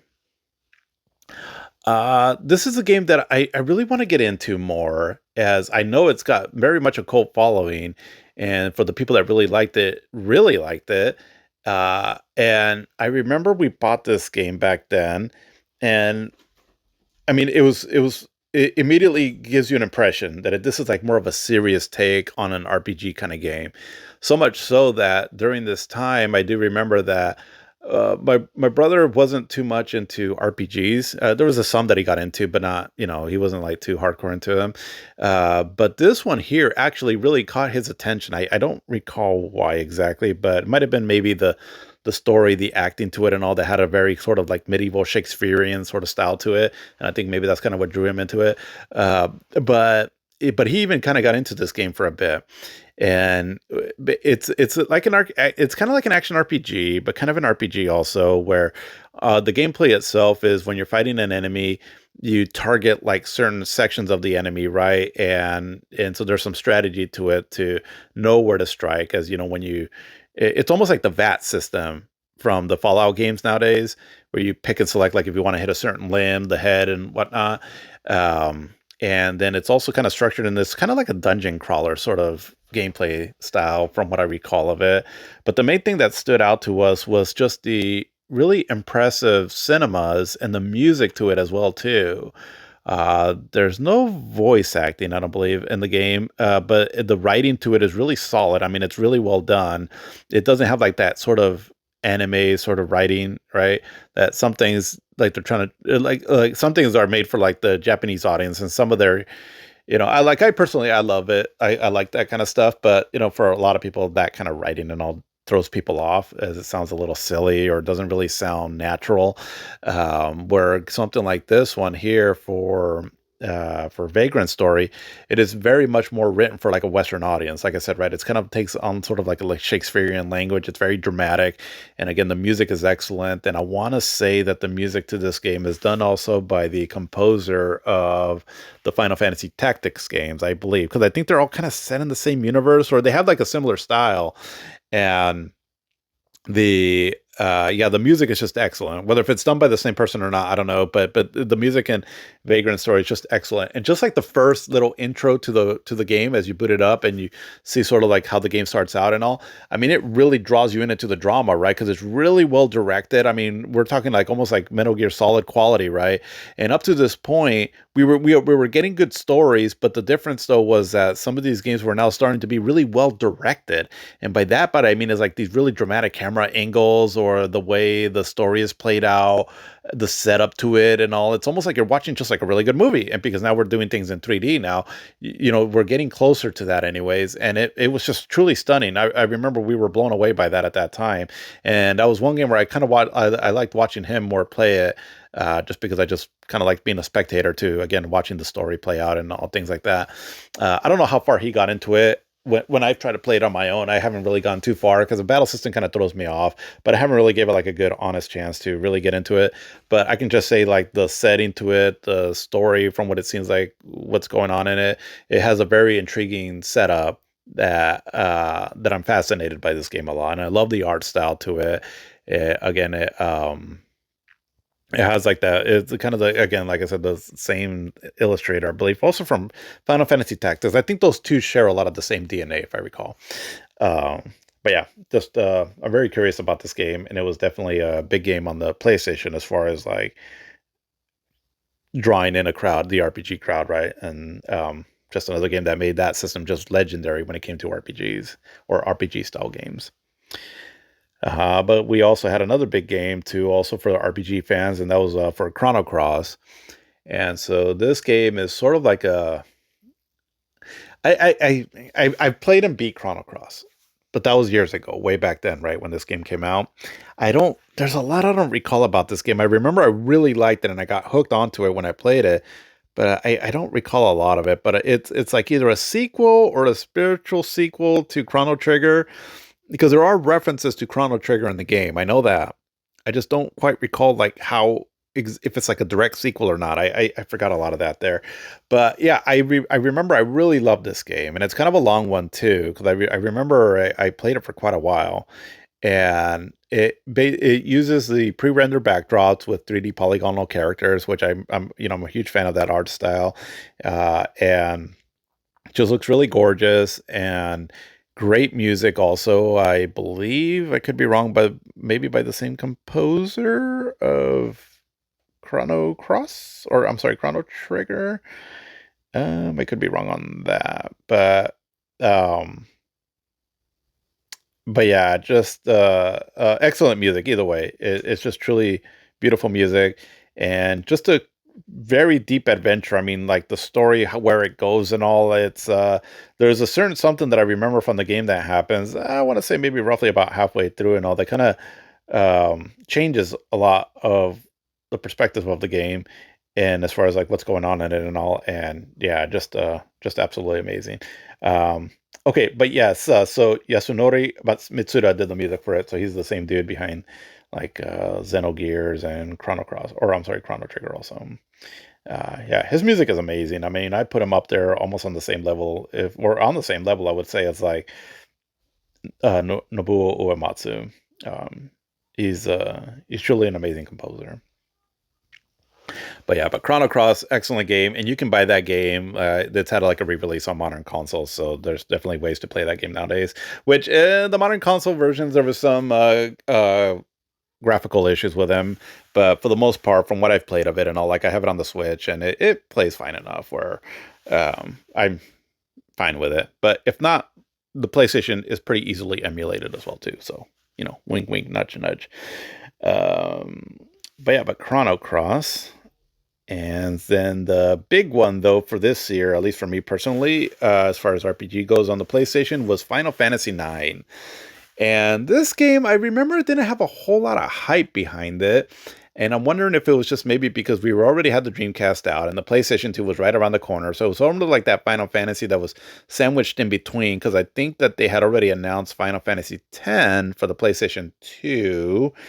I think. I'm not quite sure because Final Fantasy IX came out. Let's see, it would have been sometime I think later on in the year of 2000, I believe. When did Final Fantasy IX come out here in the States? Um, well, I don't know. I'll be scrolling here for a bit to try to figure it out, um, but yeah, either way though, it came out this year, and it was I just I don't know, it just seemed like it didn't have a whole lot of hype behind it, and we were coming off of now Final Fantasy VIII sold really well, right? It sold well, but there was a bit of a division with that game amongst the fan base, where because it just felt a little different. So I kind of feel because of that also, Final Fantasy IX kind of dropped off a bit, and where maybe that was part of the reason why also there just didn't seem to be a whole lot of hype behind Final Fantasy IX. The only thing I can really recall from it, as far as like any kind of like, I mean, obviously it was in the gaming magazines and all that, but I do remember there was like a Coca-Cola commercial that had come out that I thought was kind of funny, where it has like the main character Zidane running through a city, and then I forgot kind of how it plays out, but eventually they get like a Coca-Cola and they're drinking it. Um, but Yeah, I mean it was it's a great game though. And so this is where Final Fantasy was going through. So Final Fantasy games, right, and all they have like a they're different, right? That was kind of the point of Final Fantasy, was that they were, each entry was going to be different, but now it was even more different because there was also like a very different creative team behind it, where before for many years it was Hironobu Sakaguchi that was kind of the glue to everything still though. Or now you get a different creator. Yeah, what's his name, Yatsunori Kitase. I don't know if I'm saying his first name right, but we're going in very drastic styles, right? So Final Fantasy VII was more of a steampunk kind of futuristic setting, but it still had a bit of that feel of like the old school Nintendo and Super Nintendo games. Where Final Fantasy VIII went in a completely different direction, and it's more realistic proportion characters. I mean, it's still very fantasy, but it had more of a realistic tone to it and all, and also the way the story plays out and the character designs and all. Where Final Fantasy IX, this one was went back to Hironobu Sakaguchi as the main creator of it, and he went back to the more fantasy elements of it, so kind of reminiscent to what like the old school pixel Final Fantasy games were from like 1 through 6, but went more really heavy into the fantasy elements. So when you look at Final Fantasy VIII, it kind of feels like a, I don't know, like a just a more realistic sort of like high school drama, but yet a bit of like Harry Potter in it with, I don't know, uh what am I gonna say? What am I trying to compare it to? It's just kind of a little bit more realistic, right? Where Final Fantasy, maybe there's something on the tip of my tongue that I want to compare Final Fantasy VIII to, but basically it's a little bit more realistic, like, right? Um, where yes, you have like gun blades and summon spells and all that, but you also, like I said, right, you're going to like this school, and then the character outfits and all seem, and the way the characters are, they're more realistically proportioned. And where you look at something like Final Fantasy IX, it kind of goes back into a little bit of that super deformed style, and it's very fantasy like the main character, for example, Zidane. I mean, he looks like a human, but yet he has a monkey tail. And then there's what's his name, or its name, or whatever the hell it is, Quina. And then the adorable Vivi also. So you look at, if you were to see like just artwork, you'll immediately understand what I'm talking about, right? Final Fantasy IX lends heavily into the fantasy element of it, and it kind of reminded me of things like uh excuse me, the Never Ending Story or the Dark Crystal movies, things along those lines. And so immediately I did like that art style. I was like, oh, okay, this is cool. And the overall story, though, it's really cool. And excuse me, and the graphical style goes back to the pre-render backdrops with polygonal characters. And again, I just really love that style there. And all, only now the backgrounds and the character models are really more detailed, and it's a beautiful looking game for the PlayStation. One of the better looking games actually on the system.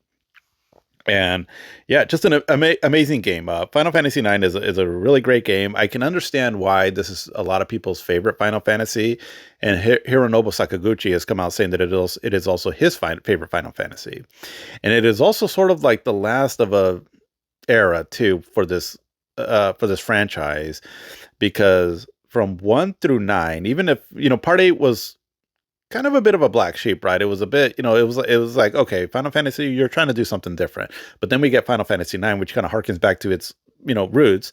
And so it was really sort of like the end of an era, because it was Final Fantasy where you still had an overworld map. The battles are turn-based.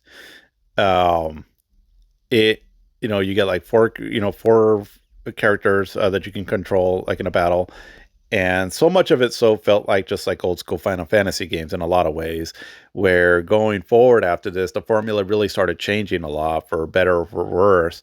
And so that's why a lot of times people, when they talk about like the golden era of Final Fantasy games, it's really from like 1 through 9, because the things that came afterwards and all started getting more and more divisive. Well, Final Fantasy X was still very well appreciated, actually really well appreciated, but it did start changing things that would later lead to the direction that the series ended up taking going later, again, for better or for worse. Mostly, I think a lot of people would argue for worse. But yeah, but this game right here, and I think that's why people hold this game into a really high esteem is because of that, because it was sort of like the last of an era, and I mean it truly went out with an incredible game. And I mean the story is really charming to it and all, but very it gets kind of dark too also. Great music by Nobuo Uematsu, which was also the last Final Fantasy game that he did, that he was the main composer of. And yeah, and again, just an amazing soundtrack and just a great game overall. And Yeah, just a great game.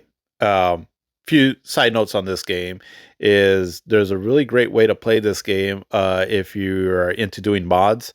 And so, for example, like if you have a Steam Deck, you can if you it's called like the Maguri something mod. If you Google it, you'll find all kinds of information on there that you can do a lot of quality of life improvements on this game, make it look even more beautiful and all, and cleans up the graphics a lot. And it improves on one of my main complaints that I have about the original though is that the battle system is fine. Like it plays good. I like the more simplicity of it because it's more simpler than say like the conjunction junction. What's your function system from Final Fantasy VIII? Where it goes more back to like the older school Final Fantasy games, but the battles play out kind of slow though, where everything seems slow and sluggish, and it just seems to take forever to get going. And so, like when you do these mods, there's like a lot of cool ways how you can speed up the battle system. Like for example, there's one mode where you can have it so like your characters all attack at the same time. I think it's still being based; they'll still attack within the you know on whose turn was next on from from the active time battle gauge, but they all kind of attack at once. Kind of think of like Suikoden is the best way I can describe it. So you set your commands and then all of a sudden everyone kind of attacking at the same time, sort of. It's kind of like that, and it's actually speeds up the battle system a lot, and then also you can set you can speed up the battle system as well too in increments, unlike like the more recent re-release of the game where it just has like this really fast like battle speed option. This one is a bit more where you can cater it more to your liking, and so it improves on a lot of different things on it. And also it's a really cool way to play the game. And they're also working on a voice mod, so there's a company called, or there's a group called Sunamods, and so they did I've talked about it before, where they, I think was Final Fantasy 7, I think I mentioned this, that they did a really cool voiceover work for Final Fantasy 7. And so that full version is out. I think they're still adding a few more voices to it, but for the most part, you can play the majority of the game with voice acted. They're also doing it for Final Fantasies 8 and 9. And there's demos that you can play of it where you can play part of the game with it voice acted, so you can get a taste of what it is. As far as I know, they haven't completed the full version, so I'm looking forward to that because I kind of I'm holding off to play the game until they have that done, because I'd really be interested in playing this game with the voice, with the voiceover on it. Um, and yeah, so that's a cool way to experience that game there. Um, and On another note, where the hell is this remake at Squaresoft or Square Enix?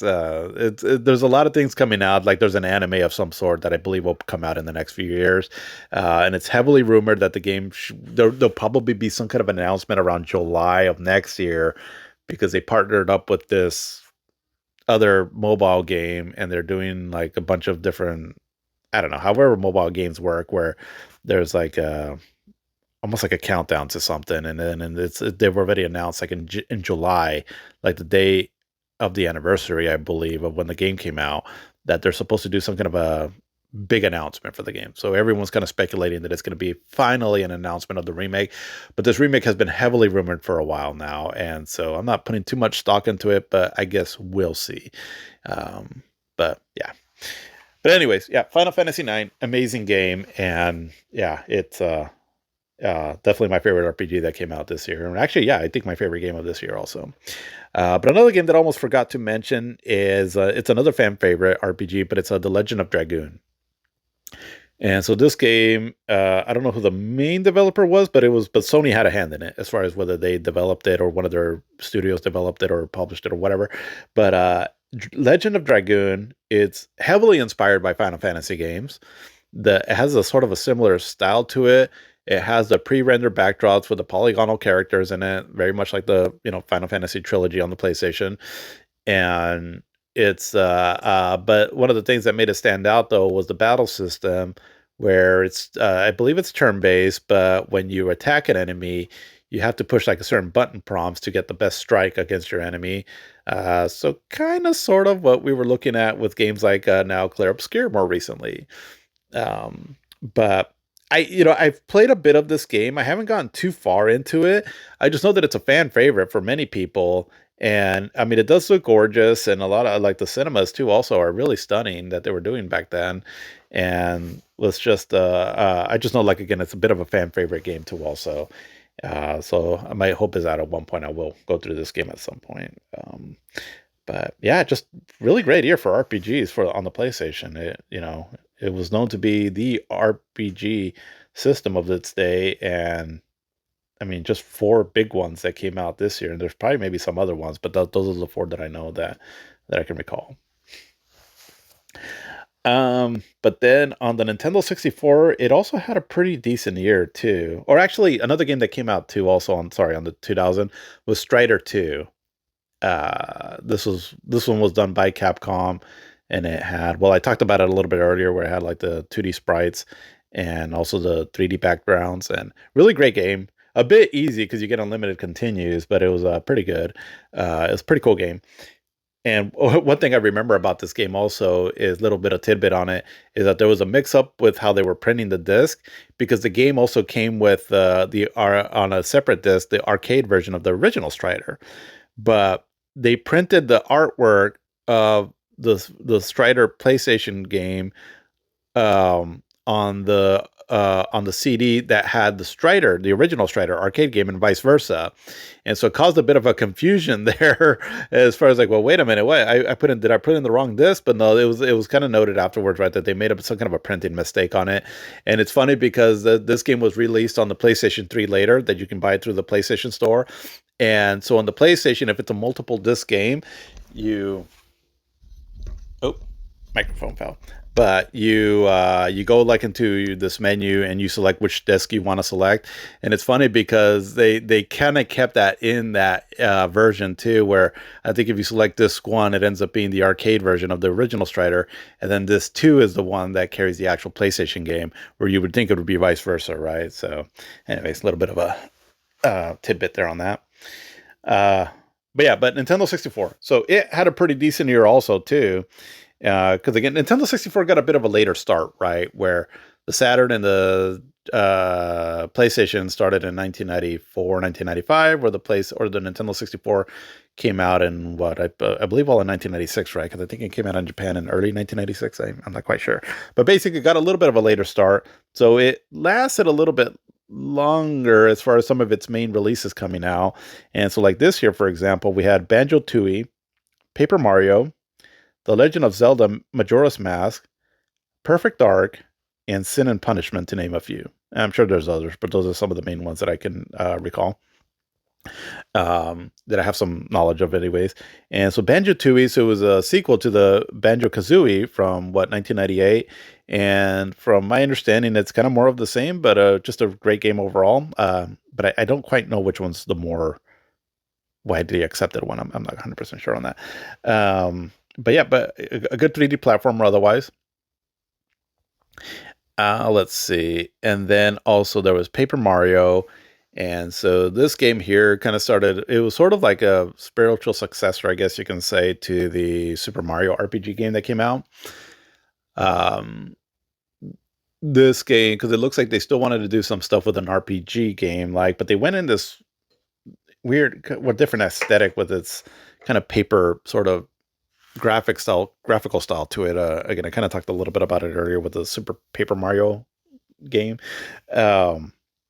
But there, from what I've played of this one, I haven't played a whole lot of it, but it seems very charming, very fun, and has a very engaging battle system in it. And so it seems like a lot of fun to play through. I can imagine that this would be like a pretty good RPG for like a younger player to get into, so they can kind of start understanding the mechanics of an RPG with a fun, silly, whimsical story to it, and the whole Mario aesthetics to it. I mean, from what I played of it, they do seem fun though, so I'd be curious to check that game out. And then so The Legend of Zelda Majora's Mask. So kind of I think it's like a sequel to The Legend of Zelda Ocarina of Time as far as like story goes. Like I think they go off of each other. Because I don't have a lot of experience with this game. I'm curious to try it though, as I know that for some people it's kind of like their favorite Zelda game, and from what I know about it, obviously it has to do with masks, and it has a bit of a darker tone. Excuse me, and it has a bit of a different gameplay too to it, where there's like this moon that's coming down on the planet, or on I guess on the on your planet or Hyrule or whatever, and if you don't complete the game by a certain time, like basically it's the end of the world or something like that. The moon itself looks kind of creepy too. When I was like, oh, that looks kind of scary. So a bit of a different tone for a Zelda game, and I think that's why a lot of people like it because it's because of that. Um, but yeah, it came out this year on the Nintendo 64, and I want to say I think you used the expansion pack, which that pack there was it's like this thing that you would put into your Nintendo 64 that could give it slightly better graphics or resolution, one or the other. But I think sometimes they came at the cost of frame rate, so kind of like nowadays, right? But yeah, but I know it's a fan favorite, but I don't have a whole lot of experience, but it's definitely one that I do want to try to play through at some point. But I'm kind of curious, so which one would be the better one to play? Majora's Mask, the Nintendo 64 version, or the one that came out on the 3DS? And I know there's mods and all you can do on it and all, but just speaking of official releases, which one would you say is the best one? Because I've kind of heard like different takes on both of them, and some people seem to prefer one or the other. So I'm just kind of curious. But then Perfect Dark, that also came out, which is sort of set kind of similar to the GoldenEye 007, but now this is its own thing. And this ended up coming to becoming its own franchise now. But Perfect Dark, you control what's Joanna Dark, I think is her name. And she's a secret agent, and so you do the whole spy espionage, very similar to James Bond kind of style, only set in what seems to be kind of a futuristic setting. I don't have a lot of experience with this game here, but I just know that it was a pretty popular game back then on the Nintendo 64, and also noted to be one of the more graphically impressive games on there. And I've played with it like maybe like the first little section, and it seems interesting. So one that I wouldn't like if I want to play like a retro first person shooter. This is one that I'd be curious to try out, as it does seem interesting. And Sin and Punishment. So this game came out in Japan. It was one of the few Japan exclusive games on the Nintendo 64, but it's sort of like a rail on rails shooter. And I've played this game on the Nintendo Switch Online service because they have this game on there, and it is pretty fun. It's developed by Treasure, and it is a lot of fun to play through. Um, a bit of a different kind of style for a Nintendo 64 game, but it's for like I said, whatever experience of it and all, it's a pretty fun game. But yeah, but not too bad for the Nintendo 64 either. So for the fifth generation systems, right? They're still hanging in there and still, um, not some bad releases for it. The Sega Saturn, as far as I know, didn't come out with any games anymore. So the Sega Saturn, as far as I know, well, here in the United States, anyways, was pretty much done and over with. Although, well, let me back up a little bit. There was, at least in Japan, I don't know if it came out this year or maybe it was in 1999, but it came out a little bit later. And so the Dreamcast got a port of Street Fighter Alpha 3, which was a pretty good port. But the Sega Saturn, I think it came out afterwards, and but this was only in Japan. So Street Fighter Zero 3, and that version there is actually considered to be probably one of the best versions of this game. And I'd actually really want to go through it and play it, just because it's my favorite fighting game of all time, and this is considered to be the best version. And so this one used like the 4 MB RAM card, I believe, where it pretty much made it arcade perfect, and it has a lot of like unique modes that is exclusive to the Sega Saturn, at least up until that point. And so, and then you get if you're playing it on original hardware, you get the excellent or the Saturn controller, which works just excellent for Street Fighter games. And yeah, I'm kind of I want to try this version out because it's the only thing about it is that it's a lot of the stuff like the font and all is in American, but a lot of it, some of it is also in Japanese too. So I don't know how much I could understand. Like if I were to try to do like the world tour mode or whatever it's called on it, but I do want to try this out at some point. But yeah, it was noted to be like I'm pretty sure I've seen it in a lot of places that it's a preferred version over like say the Dreamcast version, which I felt that that one was a pretty good port. But yeah, but getting on to sixth generation stuff now is so the Dreamcast.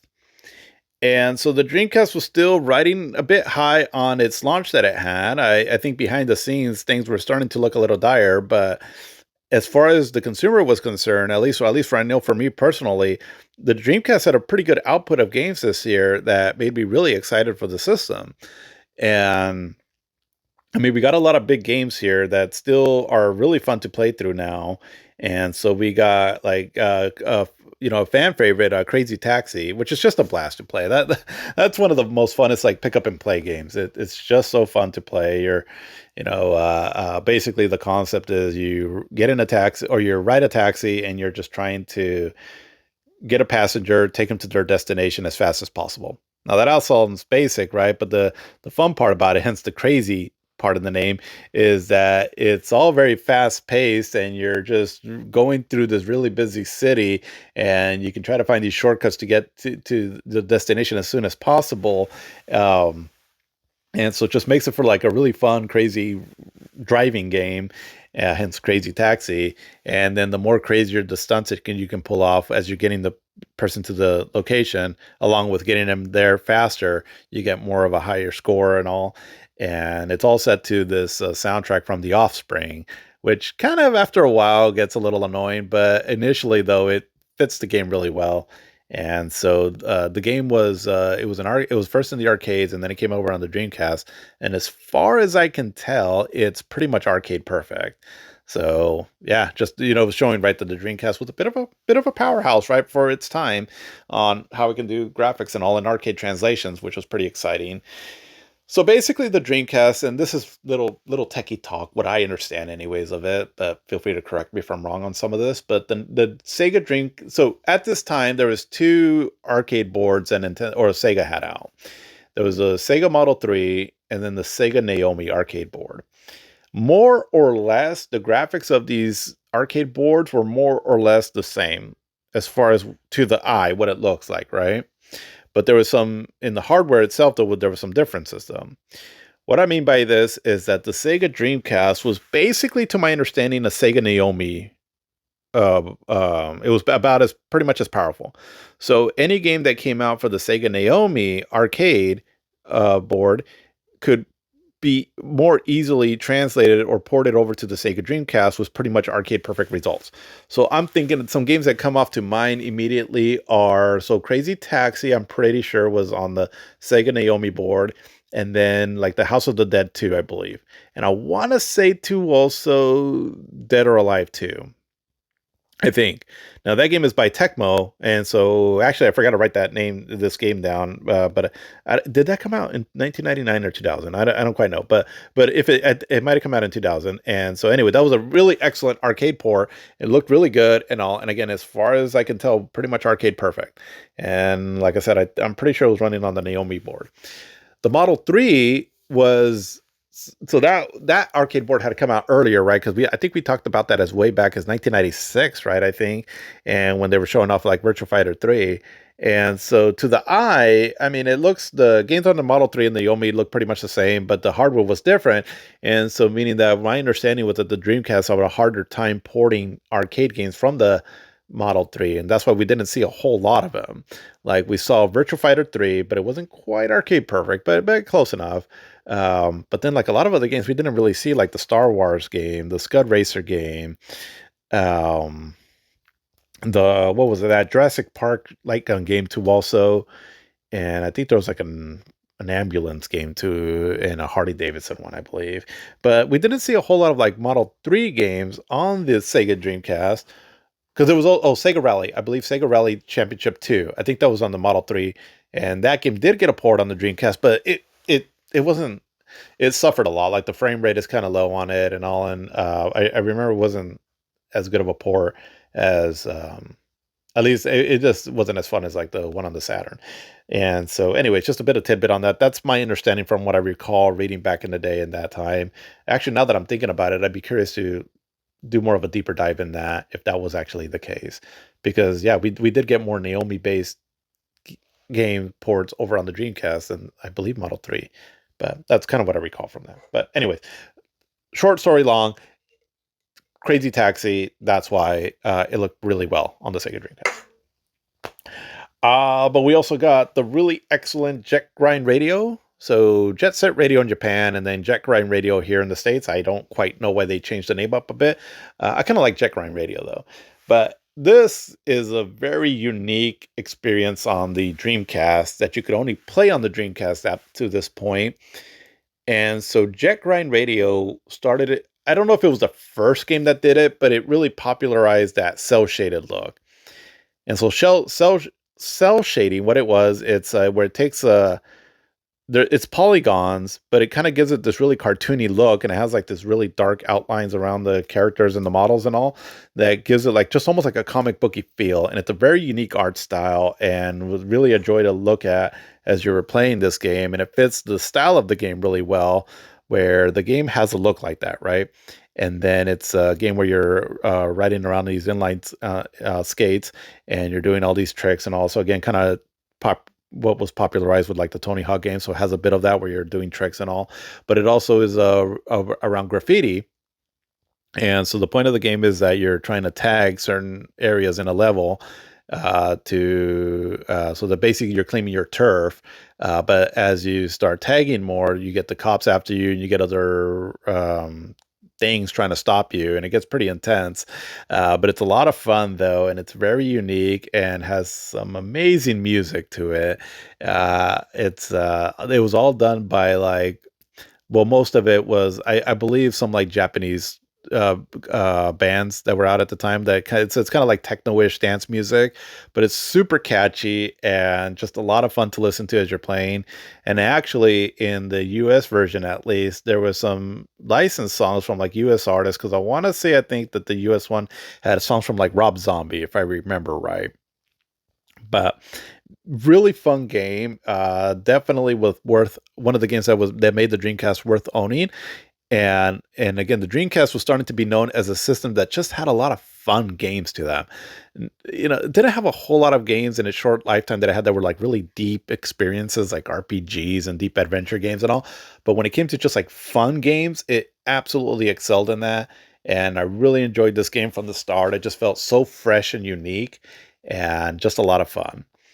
The controls can be a little bit difficult, especially in the later stages, that things kind of ramp up as you get all these police officers chasing you and throwing tear gas at you and all. And the controls can be a little, or because it also asks you to do like certain platforming, a bit of platforming in the game, and it's not the best controls for that kind of stuff. It's just kind of has to do with like the camera also and all.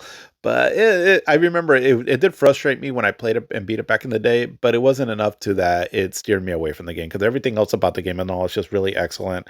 And yeah, highly recommend this game. It's so much fun. Where I don't know if it's still on there, but I know that at least at one point you could play this version on the Xbox Live Arcade, which was back on the Xbox 360, but it's been backwards compatible because I've had it downloaded on my Xbox Series X, for example, and that I can still play it there.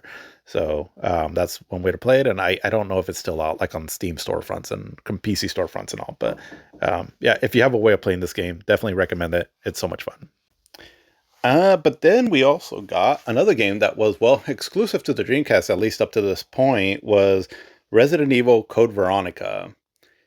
And I think I mentioned it last year. So Resident Evil, or last episode about Resident Evil 3, how PlayStation had some kind of an exclusivity that it had to have like the next main numbered entry on the PlayStation.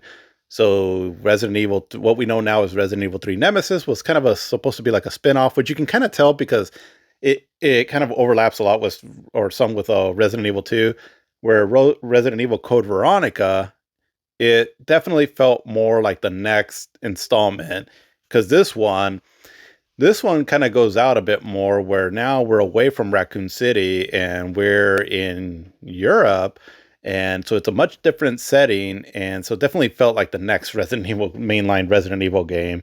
But this game here, so I remember being pretty excited about this game because, again, it was, I just like, it felt like the Dreamcast was making all the kind of right moves, right? It's like, oh, and we got first we had Soul Calibur, now we got a Resident Evil game. It just kind of felt like we were getting a lot of those big third party games that were mainly exclusive to the PlayStation at the time.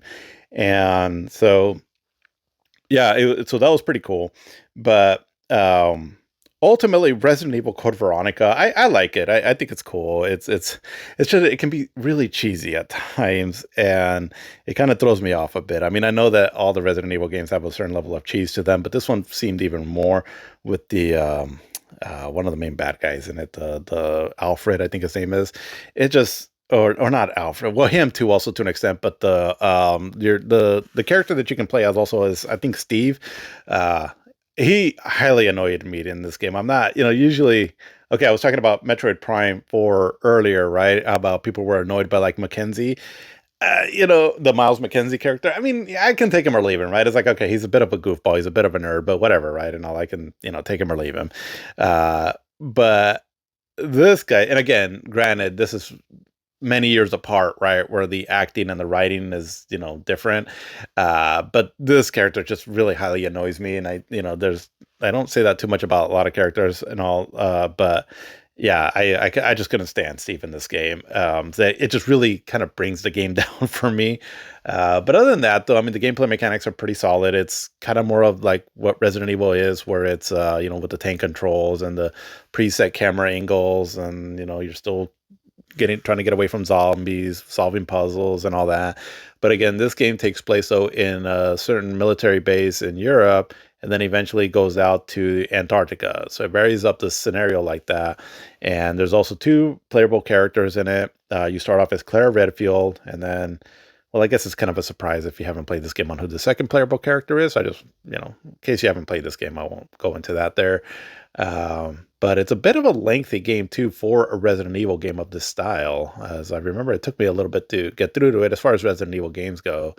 And yeah, it's pretty good though. Like I said, the gameplay is pretty good and all. And this time too, everything is polygonal now, where it doesn't have the 3D or the pre-rendered backdrops now, because with the added power of the Dreamcast, it could render the backdrops all in 3D, and so made for some more like dynamic camera angles and all that, which is pretty cool. But yeah, pretty cool. I mean, pretty cool game overall. But yeah, there's two things that I kind of like. I mean, it doesn't deter me from replaying the game. I mean, I've beaten this game several times now, but two things that kind of like made me groan a little bit as far as for like if I think about replaying this game, and one of them is just having to deal with Steve. I mean, I think you can skip the cutscenes, I guess. But the other thing too also is there's a particular boss fight a little over halfway in the game that he can be very difficult, and which is fine in itself. It's just that I believe that well, no, maybe I could be wrong on this, but there was something about what I'm thinking is that the last time you can save the game prior to fighting this boss was a little, there's a bit of a gap there, and so meaning that if you die on the boss, you have to kind of go back and play a certain segment before you get back to him. But I might be wrong on that, actually. I don't quite recall. But basically, that boss, he's kind of he's a bit of a difficult fight, and just kind of makes it annoying to try to replay the game and get through that segment there, because it's some boss fights are challenging, but but they're doable in a way where it's like it has a fun pattern to learn and all. Other fights are just a little frustrating because of the mechanics or the setup to it and all, or something seems a little unfair. And that's kind of what I felt with this boss here. Or maybe I just need to get good, one or the other. But either way, yeah, I just know that part. It's a little kind of annoying. But either way, pretty decent game though, and worth playing for Resident Evil fans. And I mean, it's been rumored that this game's supposedly getting a remake. I don't know, but we'll see. But then we also had the really excellent Marvel vs. Capcom 2. And so we had been building up to this game with games like from Capcom 2D Fighters. So there was the, X-Men versus Street Fighter, Marvel Superhero. Well, it started with X-Men Children of the Atom, and then Marvel Superheroes, and then X-Men versus Street Fighter, and then Marvel Superheroes versus Street Fighter, and then Marvel versus Capcom, and now this one here, Marvel versus Capcom 2. And so this one was a bit different, where all the other ones were 2D, had 2D sprites with 2D backgrounds. This one here, because I think it was running on that Naomi arcade board. I think I could be wrong on that, but basically the backgrounds on this one are now 3D. So it's still a 2D fighting game. It's just that the backdrops are in 3D, but otherwise the character sprites are the same as before. But makes for it gives it very much a unique look. and the game overall has a very unique aesthetic, right? So it's a Capcom, it's a versus game where again the emphasis is on crazy combos, a lot of crazy spectacle and all, and not the most technical fighter. It can be a bit unbalanced, but just a very cool overall. Um, just a fun game, right, to play with again, where you can do the tag team battles and all that. This one though has a bit of a more uniqueness to it though, where there's a whole bunch of characters that you can pick on. I mean, the roster on this game can get really big, and in the Dreamcast version, you start off with a set amount of fighters, and then as you beat the game, you can unlock new fighters, and also that kind of made it addicting to play that way. And the again with the 3D backdrop, it gives the game a bit of a unique look as well too, outside of its different from its predecessors. And the soundtrack to it is what kind of it really it's unique. It's very jazzy like, and kind of, I don't even know what kind of music it is. It's I would say kind of more like pop jazz, I guess, if that's even a thing. But I remember that when I first booted up the game, because like, when I got it for the Dreamcast, and so then you're selecting your characters, and there's this highly cheesy song that goes, "I want to take you for a ride," and I mean it's been memed to hell now, and I just thought it was like the cheesiest thing, and I have a memory of back in the day, we I was having a little get together, and roughly around the time that this game came out, and got some friends over there, and we were all just having a bunch of beers and all, and then we started playing this game. As one of my friends, he I found out that he was also really a lot into these Capcom fighting games, and so I was like, dude, have you seen this Marvel versus Capcom 2 game? And so we put it on, and so we were just laughing our asses off, I remember, and just did a little bit of like our version of a karaoke of singing that song. I want to take you for a ride. But yeah, just a lot of fun and just hella cheesy, but it fits the game in a weird way so well that I can't imagine this game without that kind of music. But definitely one of the things that gives it its own unique identity, right? Instead of just being like another versus game. But a big fan favorite game. This game was highly sought after. It was recently re-released on that Marvel Capcom Fighting Collection, which is good. Because some of these games that use like licensed properties, whether if it's cars or songs or other IPs, like for example Marvel, it costs money, I would assume, right, to re-release these games. And so I'm glad that they were able to get the funding to re-release, or for to re-release this game, because like I said, it was a big fan favorite back in the day. And also, like I said, this game was kind of made more for the Dreamcast, because even though it was in the arcades, I believe under the Naomi board, I believe, but unlike most Capcom fighters that used the 6-button control scheme, this one used 4, and where it's because you have 2 punches and 2 kick buttons, but they kind of combine like the medium and the hard punch, I think, under one button. I think I could be wrong on that, but basically it was made almost like that, like as it was being tailor made also for the Dreamcast, because the Dreamcast controller only had 4 face buttons. Well, and then it had the 2 trigger buttons, but it was basically missing 2 buttons that the for example the PlayStation controller had, or even the Saturn one, which is kind of an odd choice for um, for a newer system to have 2 less buttons than its previous systems. But I guess I'm not sure why they went that route. But anyways, yeah, it seemed like it was made more specifically for the Dreamcast for that reason there. But then we also had another follow up to the NFL 2K series, or really just the 2K series in general, because there was NFL 2K and then NBA 2K that were just a lot of fun, and really started showing that these games can very much compete against the EA games, and so kind of started bringing Sega sports games back in the light, because again they were pretty much almost non-existent on the Saturn. I mean, we had a few releases from them, like when it comes to like NFL and NBA and all, but none of them really took off that well. And because again they were a big hit on the Genesis, nothing really on the Saturn. But then we started getting these games here from 2K Games, I believe. That's the name of the company, I think. But yeah, but NFL 2K1 really excellent. It really improved on the running game, which was one of the critiques that I had with the first one.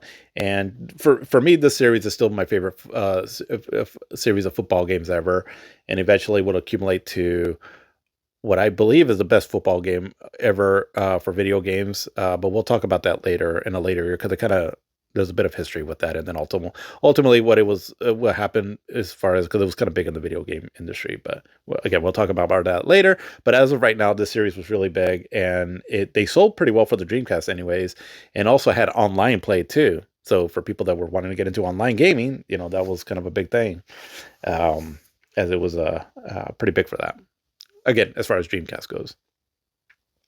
But yeah, but same thing with like NBA 2K1 and all.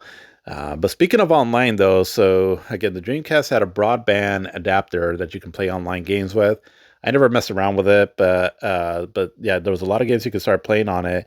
And outside of like the sports games, then I think also there was a Quake game that you can play online, and maybe an Unreal game. I'm not quite sure, but one of the I think when for a lot of Dreamcast owners, when you think about online, probably the main game that comes to mind is Phantasy Star Online.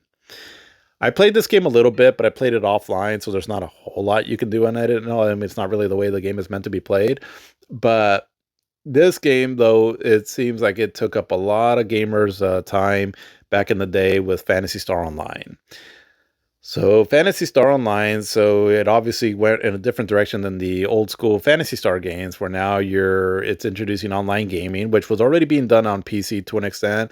But I would say I could be wrong, but I want to say this is like the first main online multiplayer RPG on console, at least one that has some market relevance to it.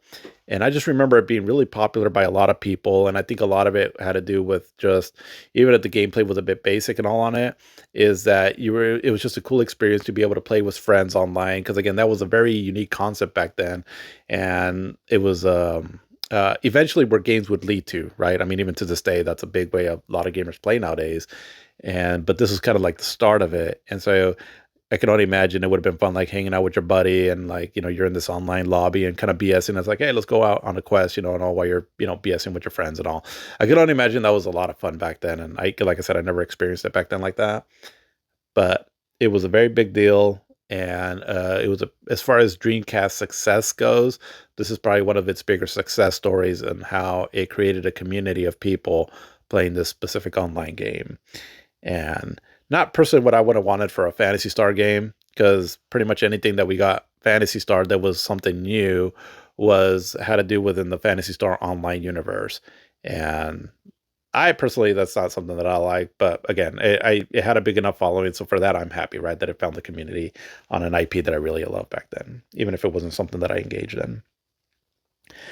But we did get some pretty cool RPGs though, for the Dreamcast that were exclusive on the Dreamcast, at least up to this point, and that was Grandia 2. So a sequel to the Grandia game I spoke about earlier, that originally came out on the Saturn and then on the PlayStation. Um, and then also Skies of Arcadia. They came out fairly close to each other, if I recall right. Grandia 2, so it was developed by Game Arts, but then it was published oddly by Ubisoft. I'm not sure how they got their hands on it. But Grandia 2, it's kind of more of the same with like Grandia as far as the gameplay, where it has a really cool turn-based battle system, and but it's a bit linear where there's not a whole lot of like exploration to it, and then it doesn't really have like an overworld map. You have like regions that you cross and you fight enemies and all, and then you get on a map and then you point and click where you want to go to next. But really fun game though. It's a very lighthearted RPG. I mean, it has a bit of a dark tone to it in spots, maybe more so than the first one, but it's pretty lighthearted. It has some fun acting in it and writing in it. And so you get a lot of fun out of the story overall, where it doesn't take itself too seriously. And it's just a lot of fun. It's a very fun RPG, great music, and definitely, like I said, the battle system of Grandia games are just some of the best when it comes to turn-based battle systems. So again, it's a game that you play more for the battle system and the fun story and all, as opposed to like more instead of like exploration and things like that. But really great game though. Overall, looks really well. It looks really good too. Also, at least for the time. And yeah, great game. But then we got Skies of Arcadia, which this one definitely has more exploration to it. Where this one here, you're sky pirates, and it's a very unique concept. And it's a turn-based RPG also. But you get to explore a big world in your airship and a lot of different regions that you can explore and towns and dungeons. And then you get into these excuse me, airship battles too also, which kind of played out like kind of like strategy games, almost like a strategy game, if I recall right. I really love this game. Yeah, it's an awesome RPG, but I beat it back in the day, right when it came out, because I got so hooked into it and all. But it's been like over 20 years now since I, or over 25 years now since I played it, or about, oh, sorry, about 25 years since I played it last. And so I don't, there's a lot that I don't remember overall of the story. So kind of like Chrono Cross, right? I beat it, I really enjoyed it, but I'm like, I don't remember much of it. So it's almost like prime time to replay those games now. Excuse me. And but yeah, just kind of the same as Grandia too. It has a really fun, whimsical story. It doesn't take itself too seriously, but it does get pretty epic in scope. As I do recall, like some of those airship battles. I have a memory of this one battle that I fought in the airship, and you're fighting like this big green golem looking thing. Um, I don't remember a lot of the context around that. I just remember that battle there. And so things get pretty epic, right? Almost on the level of like something like Final Fantasy games. And the graphics again were really well done, all with 3D polygonal backgrounds and characters and all. And it's kind of cartoony looking, but really well done and great soundtrack too. And yeah, I mean, it came on 2 discs and just a great RPG made by Sega, right? By my understanding from some of the people I think that did the original Fantasy Star games. So yeah, a lot of fun with this game. It got a re-release on the GameCube, but it ever since then it hasn't had anything else on it. So it kind of got stuck on 2 systems that didn't do too well commercially, and I think that kind of hurt this game's overall sales. And so something that this is a game that definitely needs to be re-released. I feel like a lot of the games that need to be re-released are games that were really well received, but just didn't have a huge audience. So I'm thinking of like a lot of games on the I'm sorry, well, yeah, on the Dreamcast to an extent, and then also the Sega Saturn, for example, or even like the GameCube, right? Because they had really excellent games, but just they're kind of stuck on those systems. So, but anyways, yeah, Skies of Arcadia, amazing game.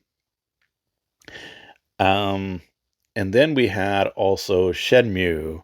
And so this was like the big game here that I talked about last episode that was supposed to be like Sega's big game, right? The big ambitious game that was gonna, really propel Sega back up to the top spot. And ambitious, yes, very ambitious game. Uh, a good game, yes, but a game that had mass appeal. No, I don't think so. I mean, I think it sold okay for the as far as Dreamcast numbers goes, but the game was very expensive to make, and so I'm sure that hurt a lot of its sales. But basically, I don't recall how much I talked about this last episode, but Shenmue is sort of almost like a life simulator in a way where you play Ryo Hazuki, and so there's a story about how you're trying to get revenge for your dad, and as you know, he was killed, and it takes place in the 1980s in Japan. And so you start off in this kind of relatively small town in Japan, and as you're trying to find clues about your dad's murderer, you're kind of doing some almost like everyday life tasks, like you're just talking to your neighbors.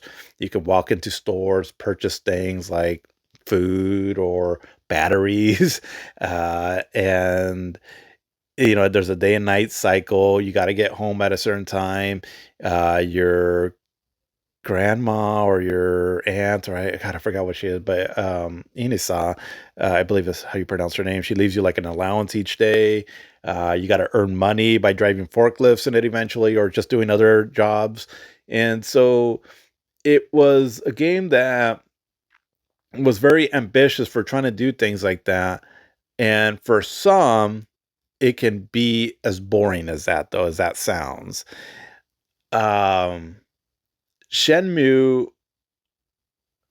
So Yu Suzuki has come out saying that it's not like an open world game, but he describes it in a certain way. I forgot what it was, but basically it's not so much like an open world game. It's almost like an open I mean, one of the things that kind of impressed me about it at first was that, like, when you first start off in the game, like when you finally get control of your character, you're in his room, and then you're going through like his drawers and just in his closet, just kind of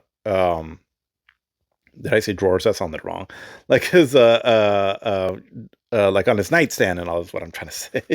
I'm thinking, oh my god, but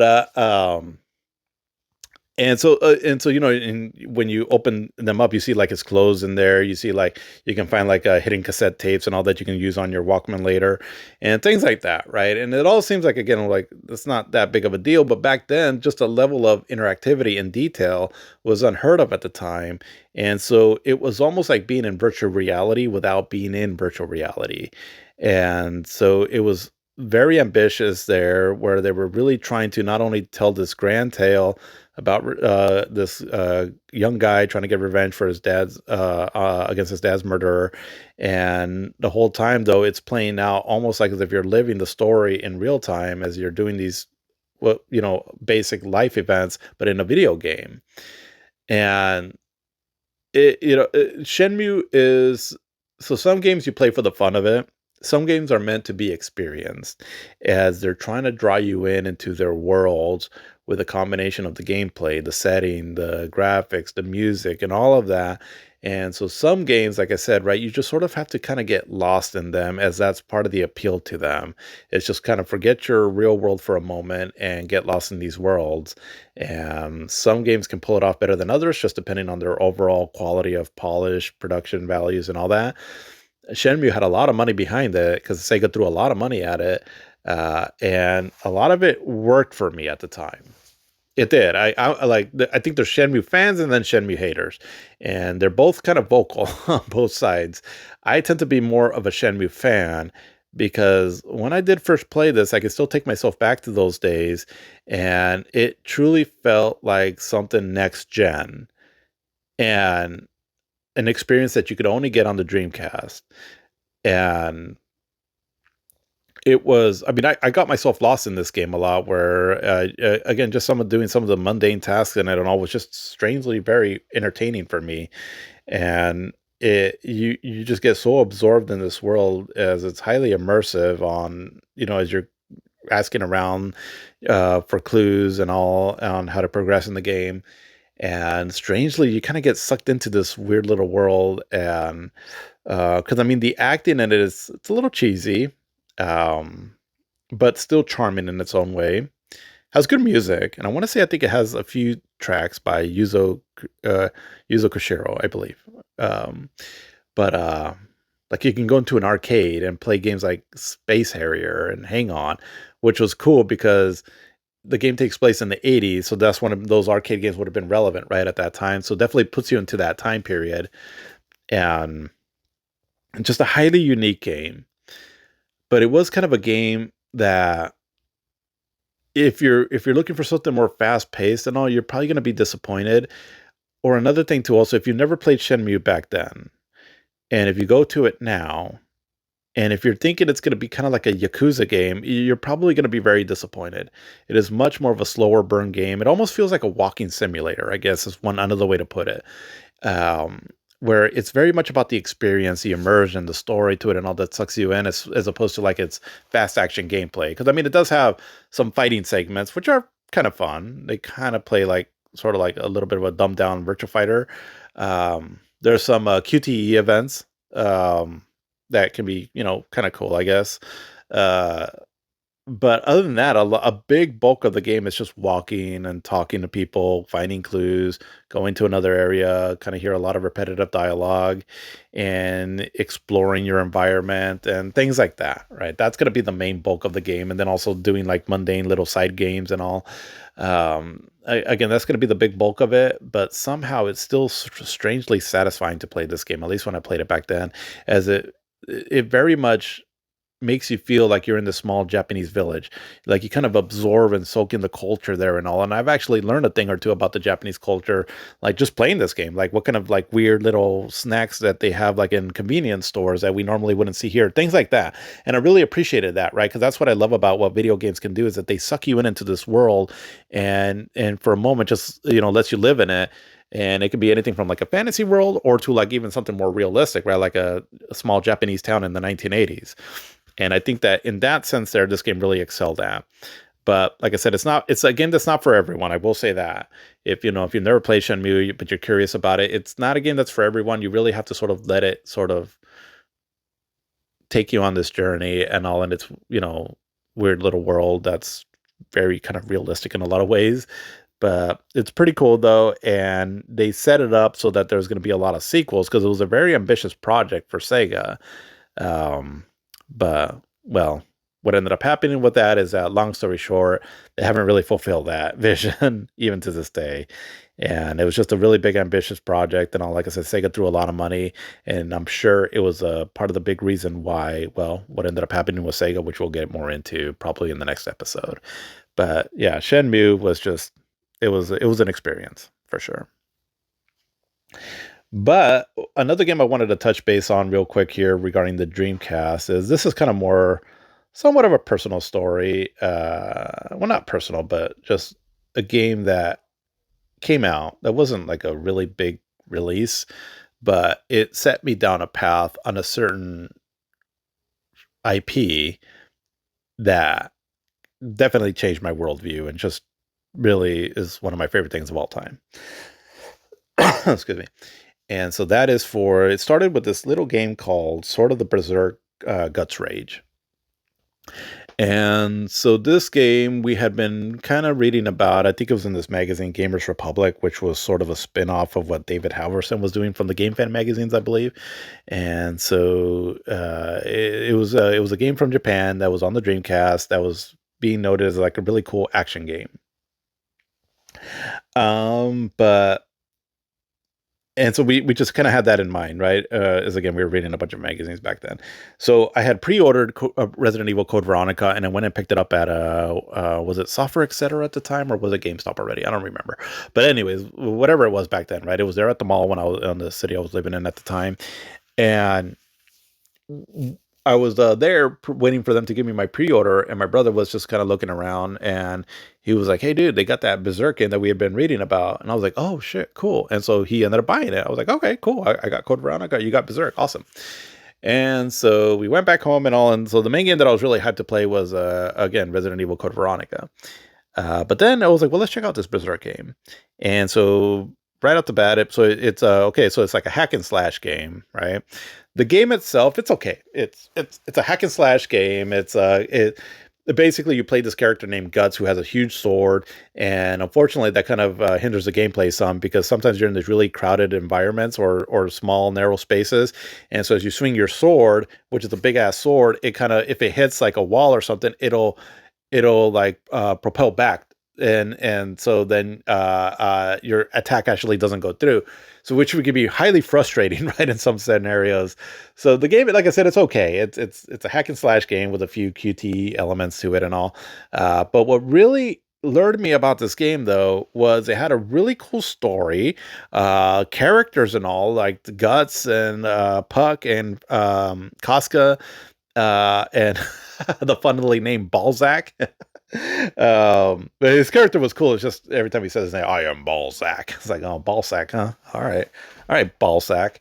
But anyways, the game was it's its overall story and lore and everything that I thought was really interesting, because as you're playing the game, it also has like this section that you can select in the options where it gives you some tidbit about the world of Berserk. And so as I started playing it, I was like, this is a really fleshed out world. What is this? Right? I was like, because it has like a lot of history and like kind of like character bios and all, and even characters that aren't even in this particular game. And I was really intrigued by it. And again, the main character Guts, I just thought he was really cool, and I just like the concept of because all I understood about this was that your Guts, you're walking around with this woman that seems to be like his lover, I guess, at one point, but she seems very mentally ill, where she can't quite like understand what's going on around her. She's very simple-minded, it seems like, but like something is wrong with her. And then Puck, who's a little fairy that kind of counterbalances Guts' very stoic nature, and and then you're fighting these demons and all, and then Guts has like a brand on the back of his neck that seems to lure the demons somehow. So that's what I understood up to what I knew at this point. And I was like, this is cool. Like, what is this? So I did a bit of research at the time, whatever I had available at the time to do research on, because again, the internet wasn't quite what it is today. But I ended up finding out that it was like some kind of an anime, some kind of a manga of some sort, and eventually, uh, it led me to the world of Berserk. And so for anybody that knows anime or the world of Berserk and all, then if you know Berserk, you're probably a fan of it, right? It's the people that know it. Like it's one of those, if you know, you know. And Berserk is an absolutely fucking amazing story. It is my favorite, probably story IP of all time. Which basically what it is, it's a manga that was created by Kentaro Miura, rest in peace. And I mean, it started back in the late 80s, I believe, and it's still been ongoing. And the story of Guts and his struggles and all that he goes through on this adventure, it's very much like a dark fantasy. It's so cool. And I absolutely love the world of Berserk. And this was where I first got introduced to it because I was like, what are these characters? What is that branding that he has? Why does he have like his eye all fucked up? Why does he have like a scratch on his nose? What's wrong with Casca?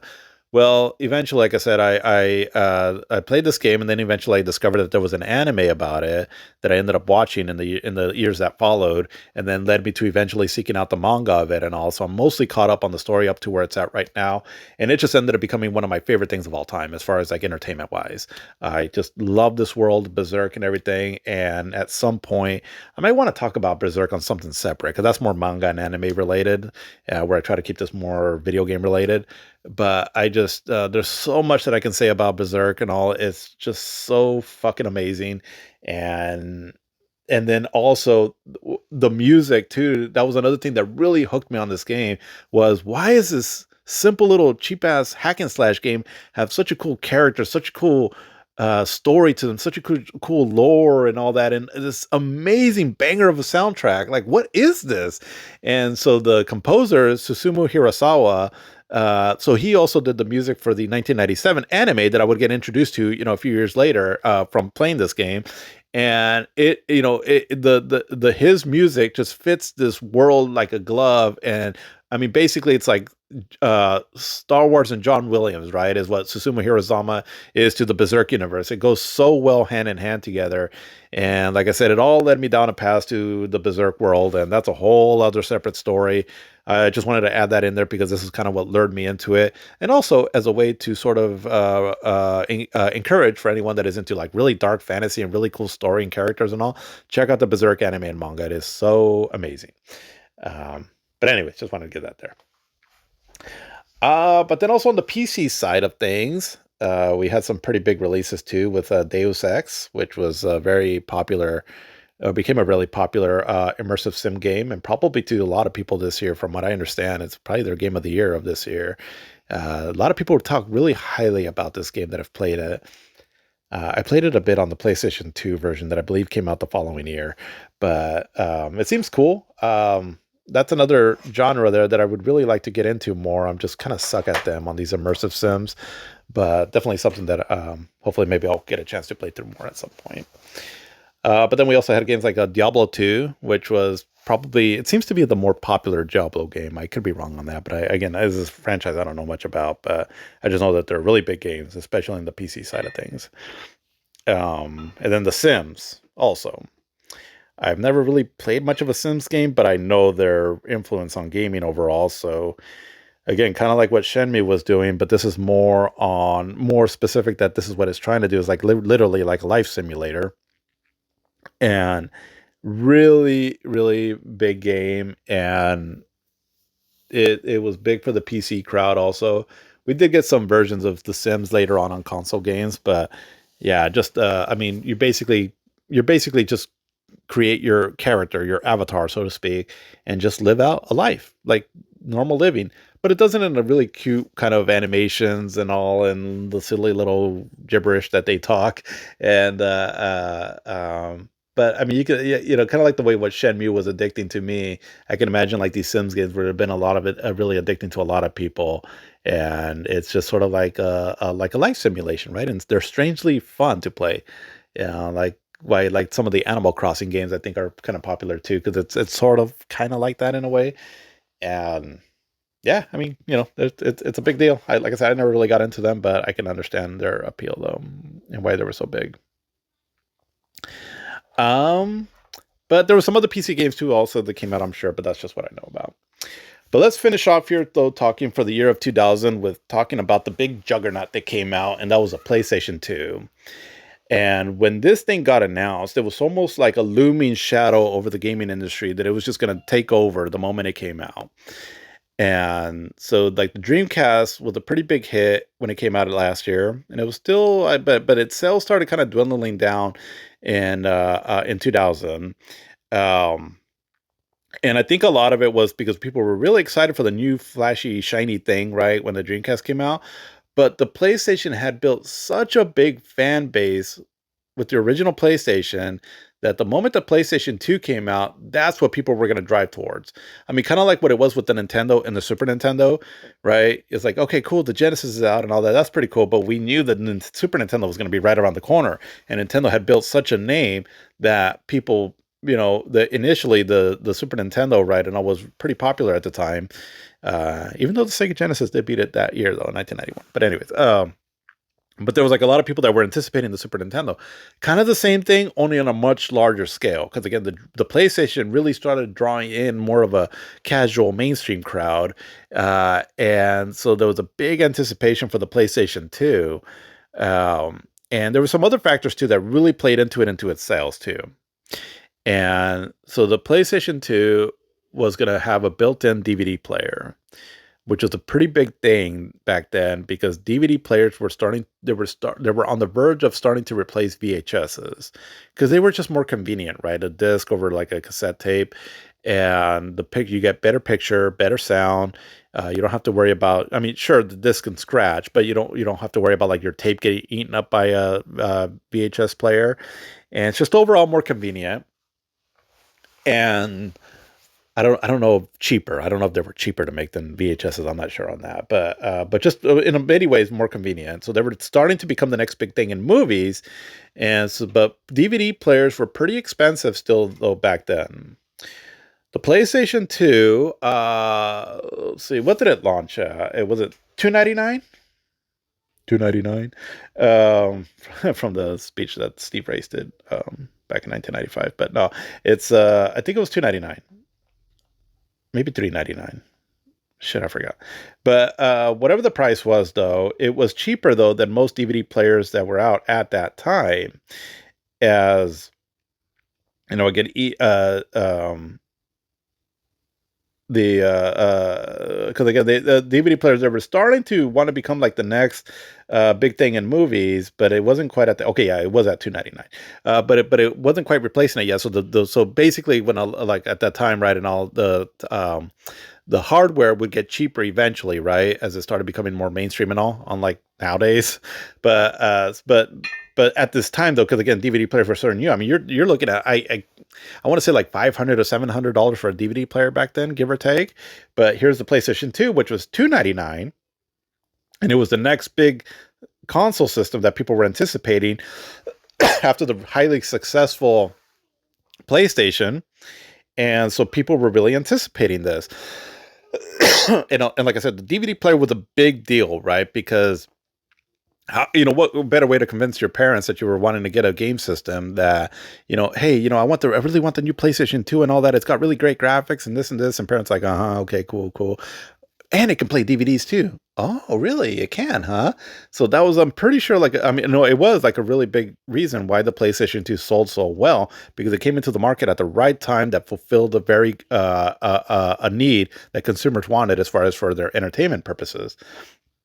And so I think a combination of that was just what made the PlayStation just really blow up. And to this day is still the best selling system of all time at last reported number, 160 million units sold. And yeah, I mean, it was kind of a big deal with that DVD thing. And that was a big reason why it sold so much. I don't think it would have sold that many had it not had a DVD player. But eventually the PlayStation 2 would amass a large library of games, a lot of great games that you can't take that away from it as well too either. Like the PlayStation 2 was an amazing system. It's one of my personal favorite systems of all time. There were so many good games on it too. So you get a combination of that it had the DVD player and it was a great system with a lot of great games. Yeah, I mean, it's no surprise, right, that it's still the best selling system of all time. But at its start though, and it's well, I should say it sold really well initially. I think it broke record at one point. Like I don't know, I could be wrong on this, but I think it ended up beating the Dreamcast record for like the fastest selling system. I don't quite know, at least for the time, right? But eventually, like I said, it ended up being the best selling system. Um, and initially, though, it didn't have the best impression though at first. Where like the Dreamcast, I felt came out swinging. Right, it has one of the for me personally, my favorite launch lineup of all time in a video game console's history.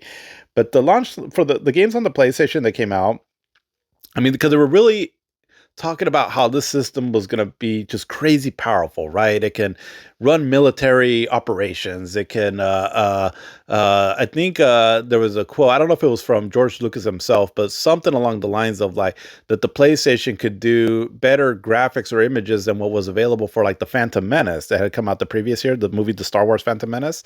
Um, it had this emotion engine that was going to make for really realistic looking graphics and blah, blah, blah, blah, blah, blah. When in the end, long story short, is that the PlayStation 2, so out of the sixth generation systems, the Dreamcast, the PlayStation 2, the GameCube, and the Xbox, the PlayStation 2 had probably the worst graphics outside of the Dreamcast. Now, all of them can do really amazing graphics, right? But technically, when it came down to it and all that, the PlayStation 2 was probably the weakest besides the Dreamcast. And that's actually because there's certain things that I like that the Dreamcast can do better as far as like just its visual clarity. I don't know. Some games on the PlayStation 2 look a little washed out. It's kind of weird, but so for what it's worth, right? And I was like, yeah, it ultimately wasn't even it wasn't even the most powerful system in this generation. But again, it just kind of shows too like how quickly technology was catching up at this point. And but yeah, I mean, but initially though, right? I remember there was a lot of hype to get the PlayStation 2, and I wasn't able to get it until early in 2001. So I didn't get, so it came out in October, right? I think I said. Um, I said October, right? Yeah, yeah, October 26th. So I didn't get it in October. I got it roughly around February or March or so of 2001. And because I remember it was a bit hard to get at first, and I was working at the time, so I had some money that I could plunk down to get it. But I remember back then it was a little bit more harder to gauge when there was going to be systems available than it is now. And so one day I remember I took a trip up to a place where I live at now, where there was a mall where I can get the system, and I went to a Toys R Us just to kind of see if it was there, and sure enough, they had one, so I snagged it right away, and I got myself two games: Tekken Tag Tournament and Ridge Racer 5. Now, the launch lineup for the PlayStation 2 wasn't horrible. It just wasn't too inspired though, because like Tekken Tag, I mean, it was cool. It roughly was about on the level of graphical quality of like Soul Calibur, but nothing too crazy about it. Ridge Racer 5 looked okay, but it was just, Ridge Racer game. It wasn't, not one of my more favorite Ridge Racer games. And so I wasn't initially too impressed with it. I was like, well, what's the big old talk about the PlayStation 2? You know, that it was supposedly like this big deal and all.